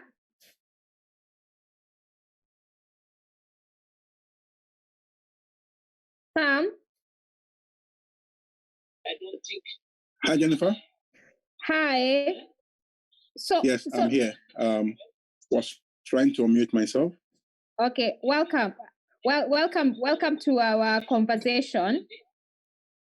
Thank you very much. Just give me a second. Thank you.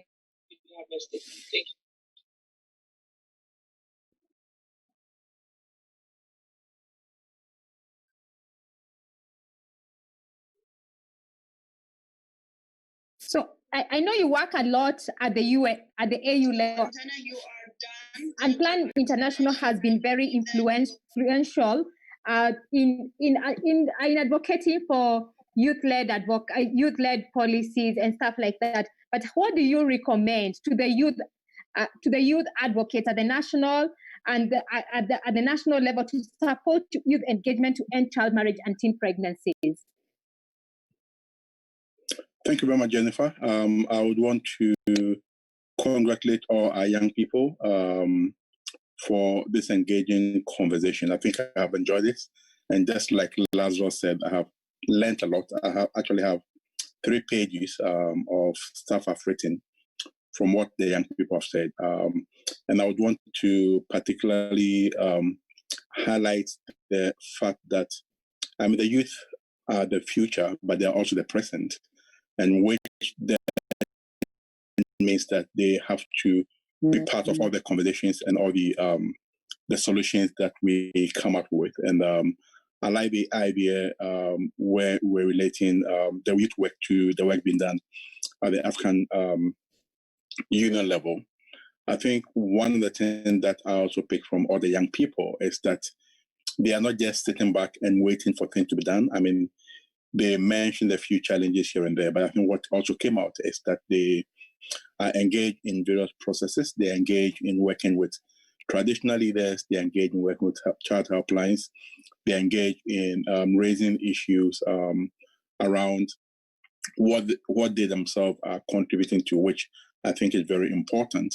What I would want to say is that the African Union campaign on ending child marriage is very, very clear on what roles young people can play, and especially in the new strategy that is being developed. And so 3 things, I think we need to create spaces for young people to be able to engage in how to address the issue of ending child marriage. And I think It was Noeline who said when she was giving her address that the impact of child marriage is much more is imparted much more greatly on young people because they are the ones who get involved or are married off when they are still young people. And so we seek to create opportunities. This is one of them for young people to be able to engage in processes that looks at how to end the abuse, which is perpetrated either by families and through poverty. The second thing is looking at how do we create spaces. So beyond creating opportunities, we also create spaces for young people to be able to engage either directly in AU meetings or also sending outcome statements which are critical to their lived realities in the countries where they work. So that is the second thing that we do. Of course, we also support them directly through the work that they are doing, especially for those who are involved in youth-led organizations. We do direct support either in capacity building or other support to help them to be able to engage in the work that they do. So I think those are areas that Plan and other organizations have been working on and supporting young people to be able to engage. I think what I would want to also tell the young people is that they have what it takes to be able to be part of the solution. They don't have to wait for tomorrow to be adult to be able to engage. They need to start engaging now because they are shaping their own future.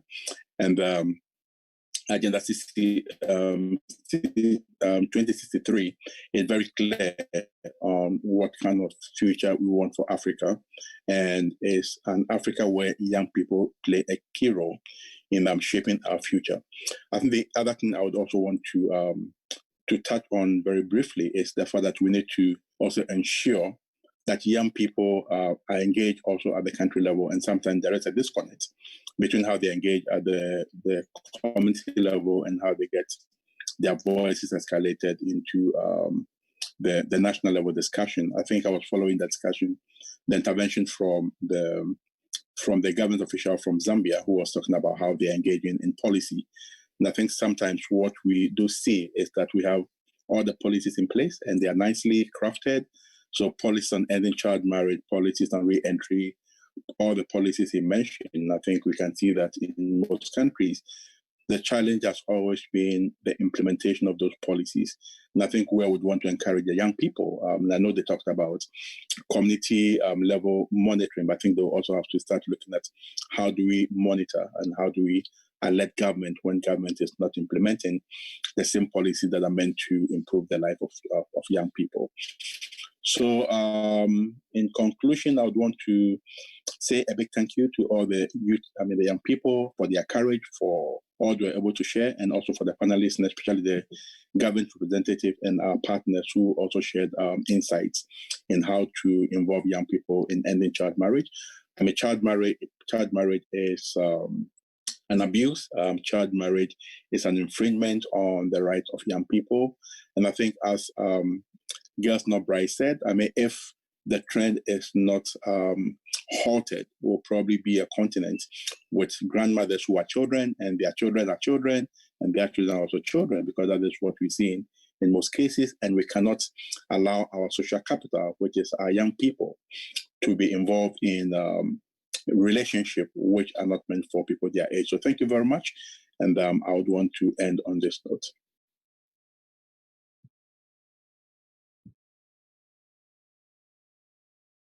Sam, when you're still there, before you switch off, Sam? Yes, I'm still here.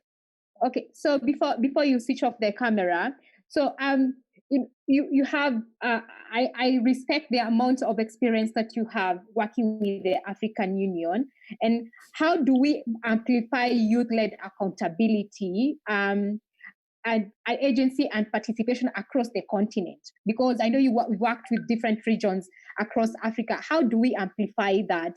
Because a lot of young people, like the ones I've come across, they say, we are working, but we don't feel as if our voices are being heard in the right offices. How do we amplify some of these young people's voices? I think we have to be deliberate, and being deliberate means that we have to be systematic. I think what we have done and what we do is a lot more around being opportunistic. So we look at opportunities coming up and then we slot in young people rather than being strategic and systematic in terms of what is coming up and how do we engage young people. So my first reflection is that we need to be deliberate in terms of how do we position young people to be able to engage. I think there's a lot of listening yes and political readiness at the AU level. I mean, through the various department and also through especially the youth division. And so that is one area that we can engage in. I think the second area that we can engage in and also being systematic is there are a number of meetings that come up at the AU level. And one of it is the committee meeting, which normally would also have the CSO forum. I think that is an opportunity where we can also engage and make sure that young people are being represented in those spaces and encouraging them to be able to engage and also bring up issues. But I think the other thing is also to get the young people to engage at the national level because the AU is made up of member states and the member states sit in the countries where the young people come from. And so we can work with young people through other organizations and partners to create platforms and opportunities for young people to be able to engage. One opportunity that just passed was the Day of the African Child, which was somewhere last week. I mean, that was a clear opportunity where young people could engage in. So we can work with the young people to identify spaces and calendars and the moments within the AU spaces where they can come in and be able to make their statement and also be able to contribute. I think the challenge has always been how do we get that consistency in the issues that have been discussed. And I think if we are able to support the young people to form strong groups at the country level, then those groups will be able to then engage at spaces within the AU level. What we also do see sometimes is that it becomes a bit difficult to get young people to engage, and the way young people engage these days are not the same way we used to engage. And I think we would also have to adapt to the way they engage. I mean, I remember one of them talking about the use of social media. I think we need to start looking at how to be proactive in collecting youth voices into those spaces. So those should be the areas I'll talk about. But like I said, we need to be deliberate, we need to be systematic, and we need to build the capacity of young people to be able to engage. And Jennifer, sometimes it's not just getting them into the spaces. Sometimes it's just having the mechanism to collect their voices and present those voices to spaces where they are relevant. Thank you. Thank you, Sam. Mr. Lazarus, you've heard what Sam has said. It's not just having been there, but it's also creating a mechanism on how their voices can be heard. So Lazarus, I know you work with the AU and as an advisor in the advisory council. So I would just want you to, the same question, how can we as young people, age is just a number. How can we as young people be there? You understand, like sometimes I talk to some young people and they're very frustrated and say, we are doing so much. Like now I had a conversation with someone who is an anti-FGM advocate and said, we are working so hard, but right people hearing, how can we hold accountable our governments or stuff that they have said on ending child marriage, on issues with teen pregnancies? Mr. Lazarus? Are you there? Lazarus, are you there? Yes, thank you. I got your question correctly. Maybe just to clarify that I work within Plan International Ending Child Marriage Program, which is a regional program for Eastern and Southern Africa. So what we do within our Ending Child Marriage Program is to make sure that we create space for young people to add a voice in the work that we do, and being able to influence decisions that decision makers at various levels, are making on issues that pertain to the lives of young people themselves. So, for instance, mobilizing the young people and capacity building them to understand the issues, and how best they can present these issues. Because sometimes someone may not give them a listening ear, because maybe the way the issues have been presented is it's not clear, it's not convincing. The issue lacks evidence. So what we do within our 18 plus program is to make sure that we are working through these young people in terms of how best they can build their case and present it to decision makers at various levels, be it at community, at district, national, including the regional spaces, so that the issues can be picked and the issues can also be acted on. And going beyond that, having a simple monitoring mechanism, like Sam said, how can they keep on checking and tracking the issues that they've been presenting on the table, so that sustaining of the steam along the way, it is very crucial. And sometimes in some jurisdictions, the spaces for maybe young people to express themselves may be limited. So how do you expand that space? And this is where civil society ourselves come in now to engage with government, with the various stakeholders, and expand these spaces, more for young people to be in that space where they need to table their issues. For instance, now we are grappling with COVID-19. How do we make sure that the young people are part of the multi-sectoral response mechanism that government have put in place, for instance? And so instead of young people maybe feeling like they are not being heard, I think I would encourage them to, to soldier on, to change tactics. You may be using maybe tactics that are not, bearing fruits, but then to change tactics, to change strategies, and eventually they'll be listened to. Thank you. I don't know if you're checking the chat box, but I think I've been told there are so many questions on YouTube. So actually, I'm trying for us to finish the questions first before I go to other questions on YouTube. There are so many of them. Dario, I apologize. I confused your names and Lazarus. So Dario, so you work at the AU. Please, some of us are looking at you and thinking, wow, African Union. How can we be able to influence at that level? Dario? Hello? Yes, we can hear you. Hello? Yes, go ahead, Dario. Hello? We can hear you. Go ahead. Go ahead. Yeah, sorry. My connection is completely, it's sad. Yes, as I told, Mr. Lazar already told, and what I'm saying is we still pushing and we still trying to influence using campaigns, doing campaigns to end child marriage, focuses on accelerating changes across the continent, encouraging the EU member states to develop their strategies to raise awareness to the end and address the harmful impact, especially of child marriage.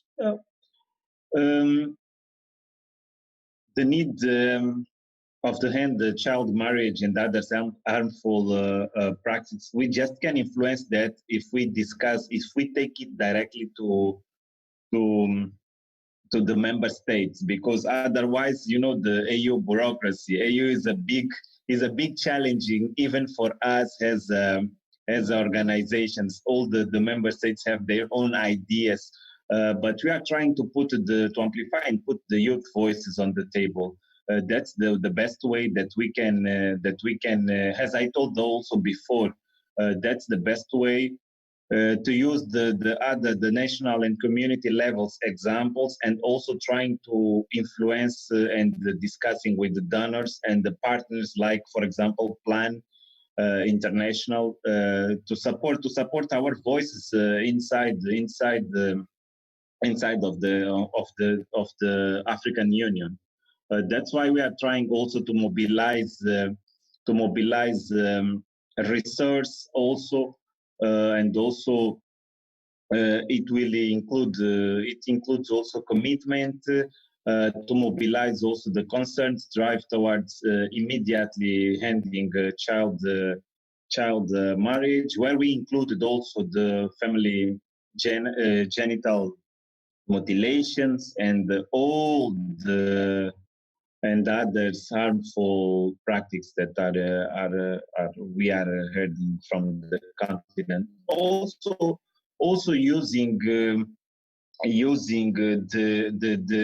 member states of the EU and going deep to the national and community levels to discuss with the leaders in the inside of the communities and take their concerns to end immediately the child marriage.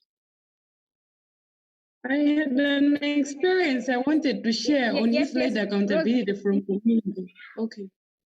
So I would allow you that, and then for just like 1.5 minutes, because we don't have time, we are way past our time. So for 1.5 minutes, are you able to give us that experience? Yeah, I think it's very important because we have the continental people on the call. So I think one of the interventions they need to scale up is what already the young people at grassroots and national are doing. So that's why I wouldn't let this call end without me sharing the experience. So like in Malawi at the moment, we've been promoting youth-led accountability in health, in education, in agriculture, in different sectors of the economy. So the young people in the youth clubs and youth networks, because one of the challenges that the young people have is we're not grouped, we're not working together in we're working in silos. So those young people working in a youth club or in a youth network, we train them on how to do political economy analysis and social accountability. So after training them on political economy analysis and social accountability, they now started carrying out a political economy analysis research in their communities on access to sexual reproductive health or access to education. And then after doing the research, they actually came up with the permanent issues and the power dynamics that exist in their communities. And so that gave them exact targets in terms of if we're going to lobby and advocate on this issue, who do we target, who has the power over what, and what is the actual reason, the actual challenge that we're really facing in the community. So we also trained the duty bearers and the key gatekeepers, because we understand that for the young people to have a meaningful engagement, they also need to have the same knowledge with their the people they are going to hold to account, and they also need to appreciate the process. So they also raised their own issues, and then at the end we held interface meetings, and the interface meetings were as a result of the evidence that was generated using the various social accountability tools. We used the budget expenditure tracking, we used this community scorecards, the mystery visitors, forum theater, and other tools, which helped us to build a case that we can now interface with each other. So the young people were given a platform to air out their views on the issues, and also the duty bearers to respond and together come up with an action plan which has to be implemented within 6 months. So this exercise was being done both at community, at district, and at national level. So in terms of accountability, you'd find that after 6 months, the parties now come together to check on each of the items, what the actions that put in place, if it's really being implemented, and how far we've gone on each of the lines. So that's an experience I wanted to share, but also the young people were trained on how to do participated action research at different levels. And that helped us to build another case, which we now use to lobby the development partners, like you said, DFID, and also the National Assembly, and we're able to influence policy. So I think that's an experience that I wanted to share in a nutshell, that young people themselves have been able to do. Yeah. Thank you so much, Rose, because you've actually answered the next question, and you've answered the question on YouTube, because someone was asking, how do we join platforms and we don't have internet, but because you've already answered those two questions, so and then I would want someone else also to answer this as a way forward and a key recommendation.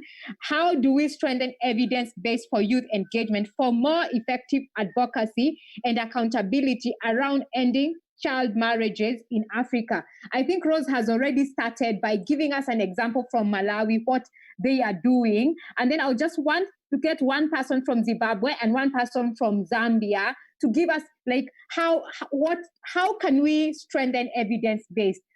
Who is going to speak from Zambia? Zambia, Jeremiah or Panashe? Thank you, Madam. I think we can strengthen evidence-based data by involving the young people more. I think my colleagues have mentioned it earlier. It calls for young people to be involved not only as beneficiaries, but for them to be involved when, for example, implementation of a project that has to do with ending child marriage starts, to the moment where it ends. Because come to think of it like this is something that the young people are facing, and this is something that the young people themselves have to be part of so that we find an end. Of course, we recognize that this should be a multi-sectoral approach. We are not going to fight this alone, but we also want to be involved from the beginning of implementation to the end. We do not just want to be left behind as beneficiaries, because young people are brilliant. They have the energy, they have the creative mindsets. So I think we can improve this by engaging young people more and more. Thank you. Thank you. Rubimbo, your perspective from Zimbabwe. Okay. So how can we strengthen evidence-based what Malawi is doing? You've just heard what Zambia is doing. How can we do that from a Zimbabwean perspective? Okay, thank you very much. I'm in support of the idea that my brother has just said. We need the involvement of the youth. So let the youth speak out themselves. And also, I think we should have the regional networking and exchanging of ideas on a regular basis. And I think we should do the social media platforms, like creating WhatsApp groups, so that we engage each and every youth in the global, so that we exchange ideas, and also we do some competition among the youth, giving prizes to the youth when they do they create stories, they create music, and then we publish the movies on the music, and we give out the prizes to the most winners and the most publishers of the movies, so that we keep on involving the youth and learning from us, other people learning from the youth who are doing the great work, and advising them on ending child marriages. And also, I think music attracts the youth most. So I think it is the best idea to do so. And also, we have to have mentors on the discussions of the child marriages issues, involve more mentors on issues of child marriages. I think those are my contributions. Thank you. I don't know if you have still our colleagues from Mozambique. Are they still there? No. Okay. Memory. From Malawi. How do we mobilize and unite youth for a collective Pan-African action and strengthen exchange, collaboration, cross-border engagement among youth organizations? Do you hear me? Can you come again with the question? I'm saying, how do we mobilize and unite youth for collective African action and strengthen exchange, collaborative, and cross-border engagement among youth organizations in order to build youth solidarity and civic engagement? Like, for example, what Rovimbo has said, how can we work together? How can we mobilize each other as young people to be, to be able to see action, to be able to speak as one voice? All right. First of all, on how we can mobilize the youth, I think it's about using the things that they like, the things that they relate to, because sometimes we we try to think on their behalf. But it's important that we also look at them on the things that they like, and using these things we can be able to mobilize them, and also just to get the messages that we need to get to them. And we need also to be strategic at things. We cannot just use one way of mobilizing the youth to work at all levels, because we're even within this discussion, we have some young people that are working on a community level, and some young people that are working at a national level. So even their way of mobilization is different because of the access to the things that they have as well at each level. So we must also try to strategize on how we're going to do our things, and try to just to reach out to every person at that level, and the things that they can also relate to at that level. And also just for organizations out there to give young people a chance to have a voice that is uniform, because sometimes also the challenge becomes that, oh, this young person is affiliated with this organization, is affiliated with this movement, and sometimes it's difficult for them to actually have one voice as young people. So I think in forums like that are here, it's important that these voices are also, taken up, and they are compiled together as a voice of young people. And I would also want to agree with what Sam said, that we have to be deliberate about things. We just cannot wait that, if an opportunity presents itself, then there we have mobilized young people. We have to be deliberate about it. It means even in our strategy, as we're planning the whole implementation process, we have to be deliberate to say, okay, the reason we're doing this is to get young people together, to get them to do things, and have them to actually decide on how they want to do the things and what they think can actually be of impact. And I must agree with Jeremiah that we acknowledge that it has to be a matter sectoral, but we must also understand that it has to come from the young people themselves on how they want it to be done, and it has to be complemented by everybody else. It means we have to be really, really deliberate about how we're going to do our things. Thank you. I've seen your comments on document best practices among ourselves and partners, and social movements, a way to go on child marriage, to ourselves organized as young people. So Dalcio from Mozambique. So how do we mobilize and unite young people from across Africa?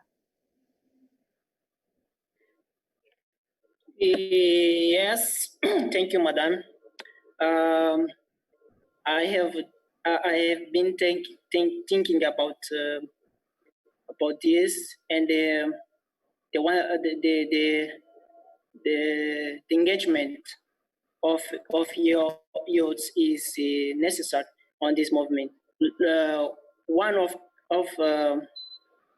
things that we can do is to do exchanges that can be there, all of boys and girls, to explain how can together ending a child marriage. So there we have been doing this, and we see the results is good, and everyone say what is necessary, and what ideas are explaining what is everyone are saying, and what is necessary to do.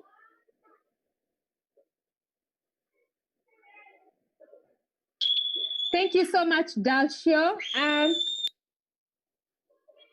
For that. Panashe from Zimbabwe, same question.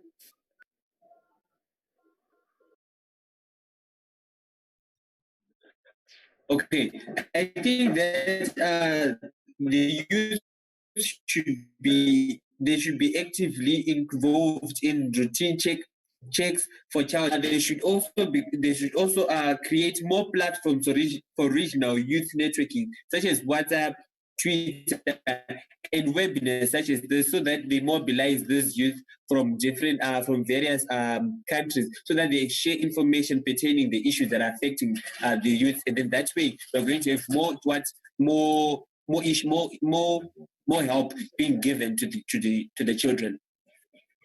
And then also, there should also be youth participation in research. It boosts their enthusiasm and then gives evidence-based advocacy. Thank you. Sibu, are you there? Or we lost you? How do we... Hello. Sibu, hello. Okay, I can see a lot of Sibus. Okay, Sibu, yeah, the correct one, please talk, because I can't, they are about to Sibu. So just switch on your camera and talk.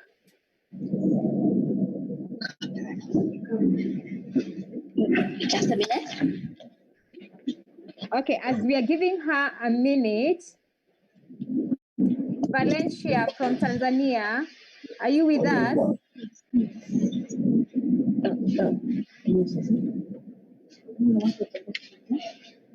Valencia from Tanzania, yes.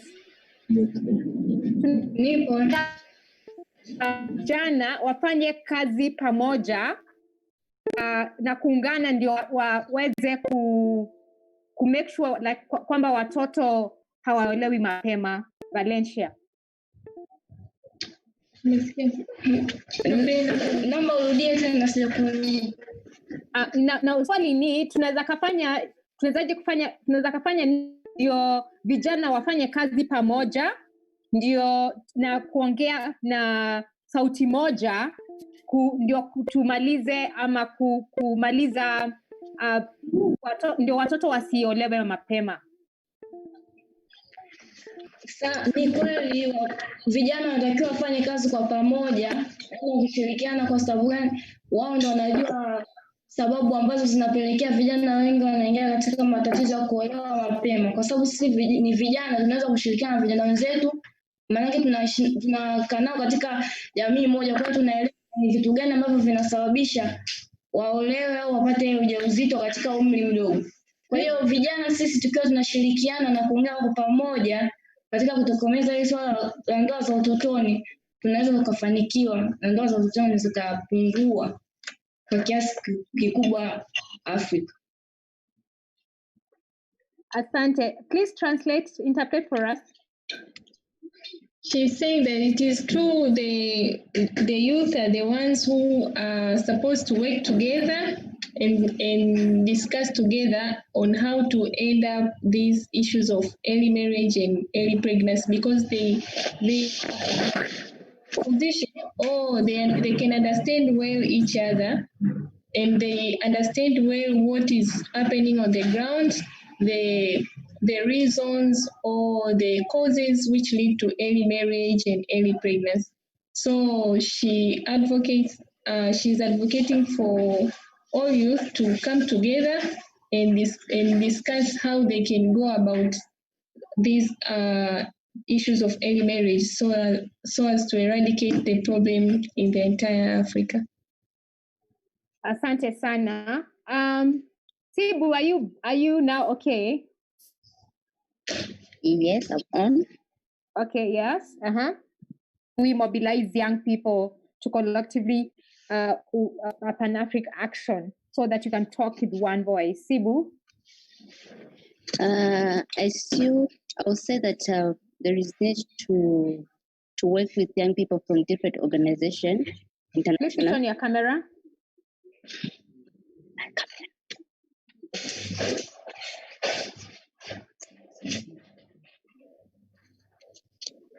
Hello. Yeah, go on. Yeah, I'm saying there is need for us to work with young people from different organizations, not only in Zambia but international, so that we share experiences on how we advocate against child marriages in Africa. Okay, thank you so much. We are finalizing this. Nolene, I know you are running into another meeting. So how as a global movement, how can we mobilize young people and youth-led organizations to be able to speak one voice? Nolene? Sorry, Jenny, could you please repeat the question again? I lost you at mobilizing globally.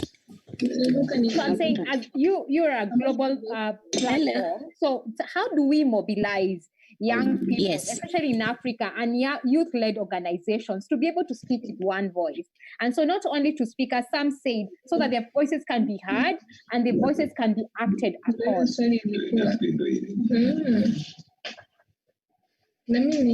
Thank you, Jennifer. I think it's important to ensure that we create, as has previously been mentioned, create those opportunities for and safe spaces for youth to come together and create strategies of how to engage or plan how to get involved in different aspects of the work towards ending child marriage. And it is also important that in those spaces we are able to give them the opportunity to express themselves and amplify their voices, so that what is being said is not what is planned for them, but what they intend for themselves. So not done for the youth without the youth. Also, being able to support whatever work they're doing, be it financially, be it building their capacity, be it in terms of skill building or raising or giving them information so that they know the different processes and how to engage in the different processes, and also creating an opportunity to just bring all those voices together so that that is amplified. So much, Noreen. Before we go and we finalize this, we have a short video from Uganda, and it's very 18 seconds. Enjoy. Girls have the right to choose their own husband and when time to get married.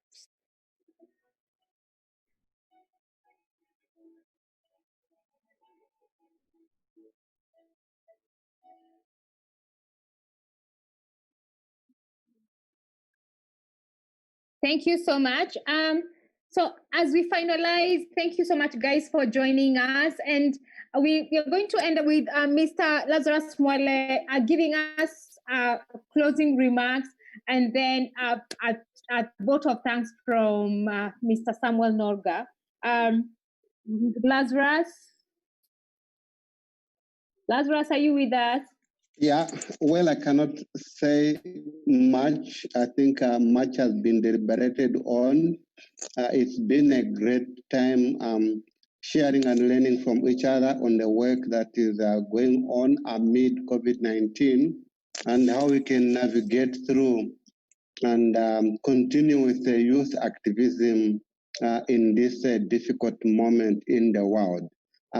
We've got a lot of lessons, a lot of ideas, and I would just encourage young people to soldier on, but also ourselves as civil society, government, the AU. It is good that we give the young people the space, the opportunities to engage direct with policymakers and table their own issues. So from our end, we continue in this fight, and we work together, and that way we'll be stronger. Thank you so very much. Thank you.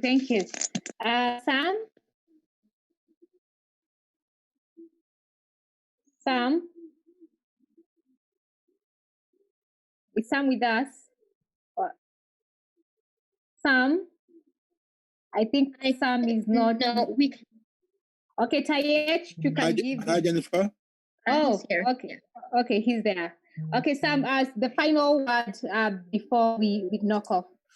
I think I would want to thank everyone. I mean, children are not meant to be married off. Children are meant to be educated. They are meant to be mentored. They are meant to be supported to be responsible adults. And it's almost like eating all our eggs now before they get hatched. To put it literally, I think we need to support young people. We need to support girls to grow, to be responsible, because that is the only social capital we have as a continent. And so all of us would continue to support young people and make sure that whatever legislations, whatever policies are there to help them grow and to become adult, we get involved in that. But otherwise, thank you very much. And I pay tribute to all the young people who have been part of this process and part of the conversation. Thank you.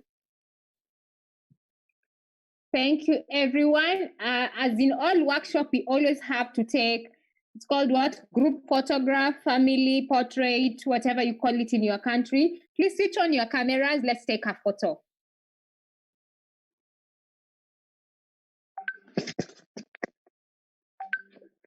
Let's all switch on our cameras. We take a photo. I look forward to seeing this photo. Sam is not here. I thought I've seen Sam somewhere. Okay. Lynn, switch on your camera. Oh, Lynn is. I'm here with civil society. Okay, Sam, switch on your camera. Sam is not there. Yes, Tayech, please call him. Okay. Call Sam to take. I'm calling him. Okay.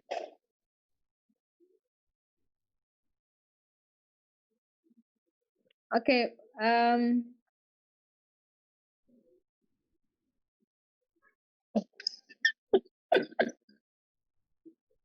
Let's all smile. Okay, Sibusisa and Lynn, you have to move in the middle of the photograph because we can only see Lynn's half face. I can see Panashe's very interesting fashion.